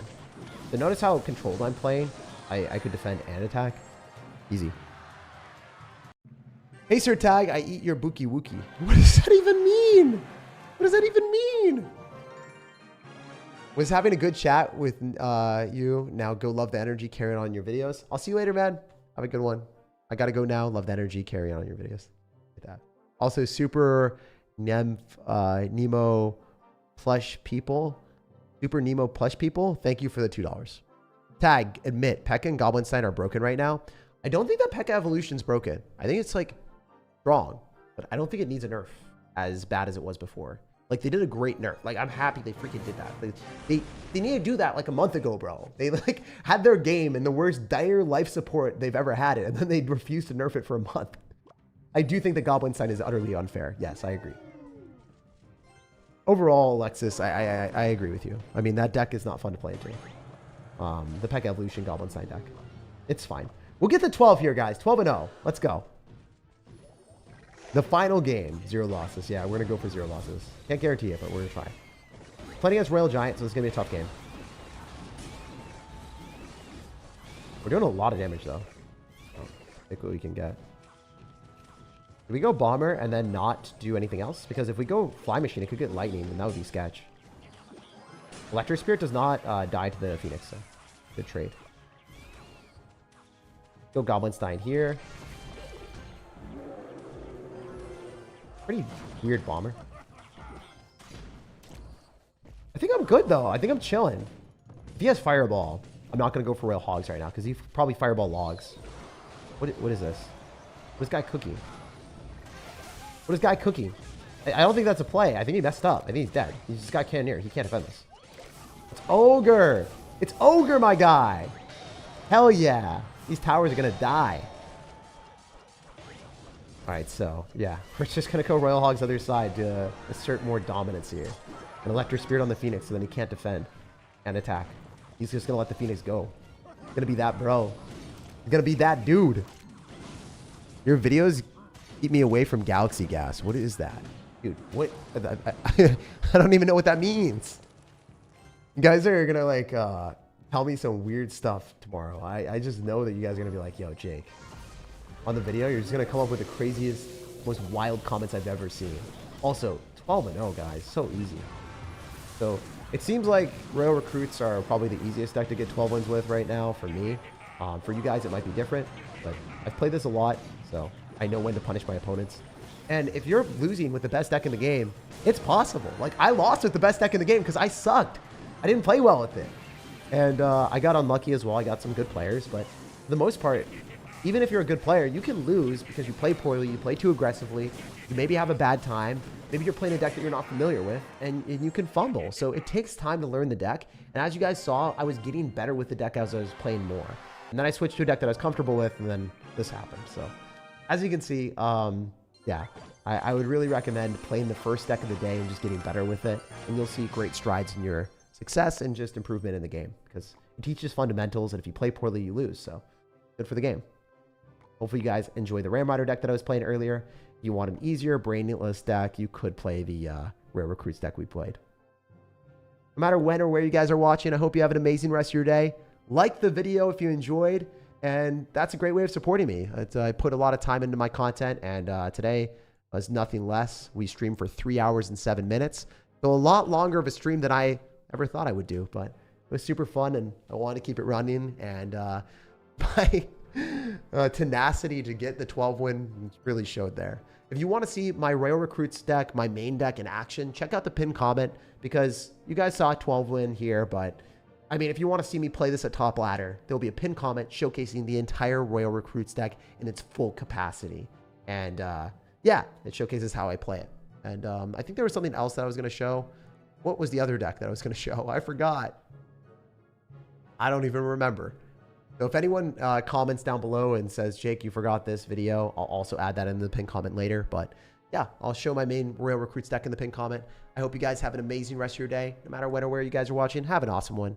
And peace out. Love you. Fun stream, and I'm hyped for tomorrow's video. There's going to be a lot of awesome videos coming up. I've been spending a ton of time on them, and we've been cooking with the editing. So you guys better be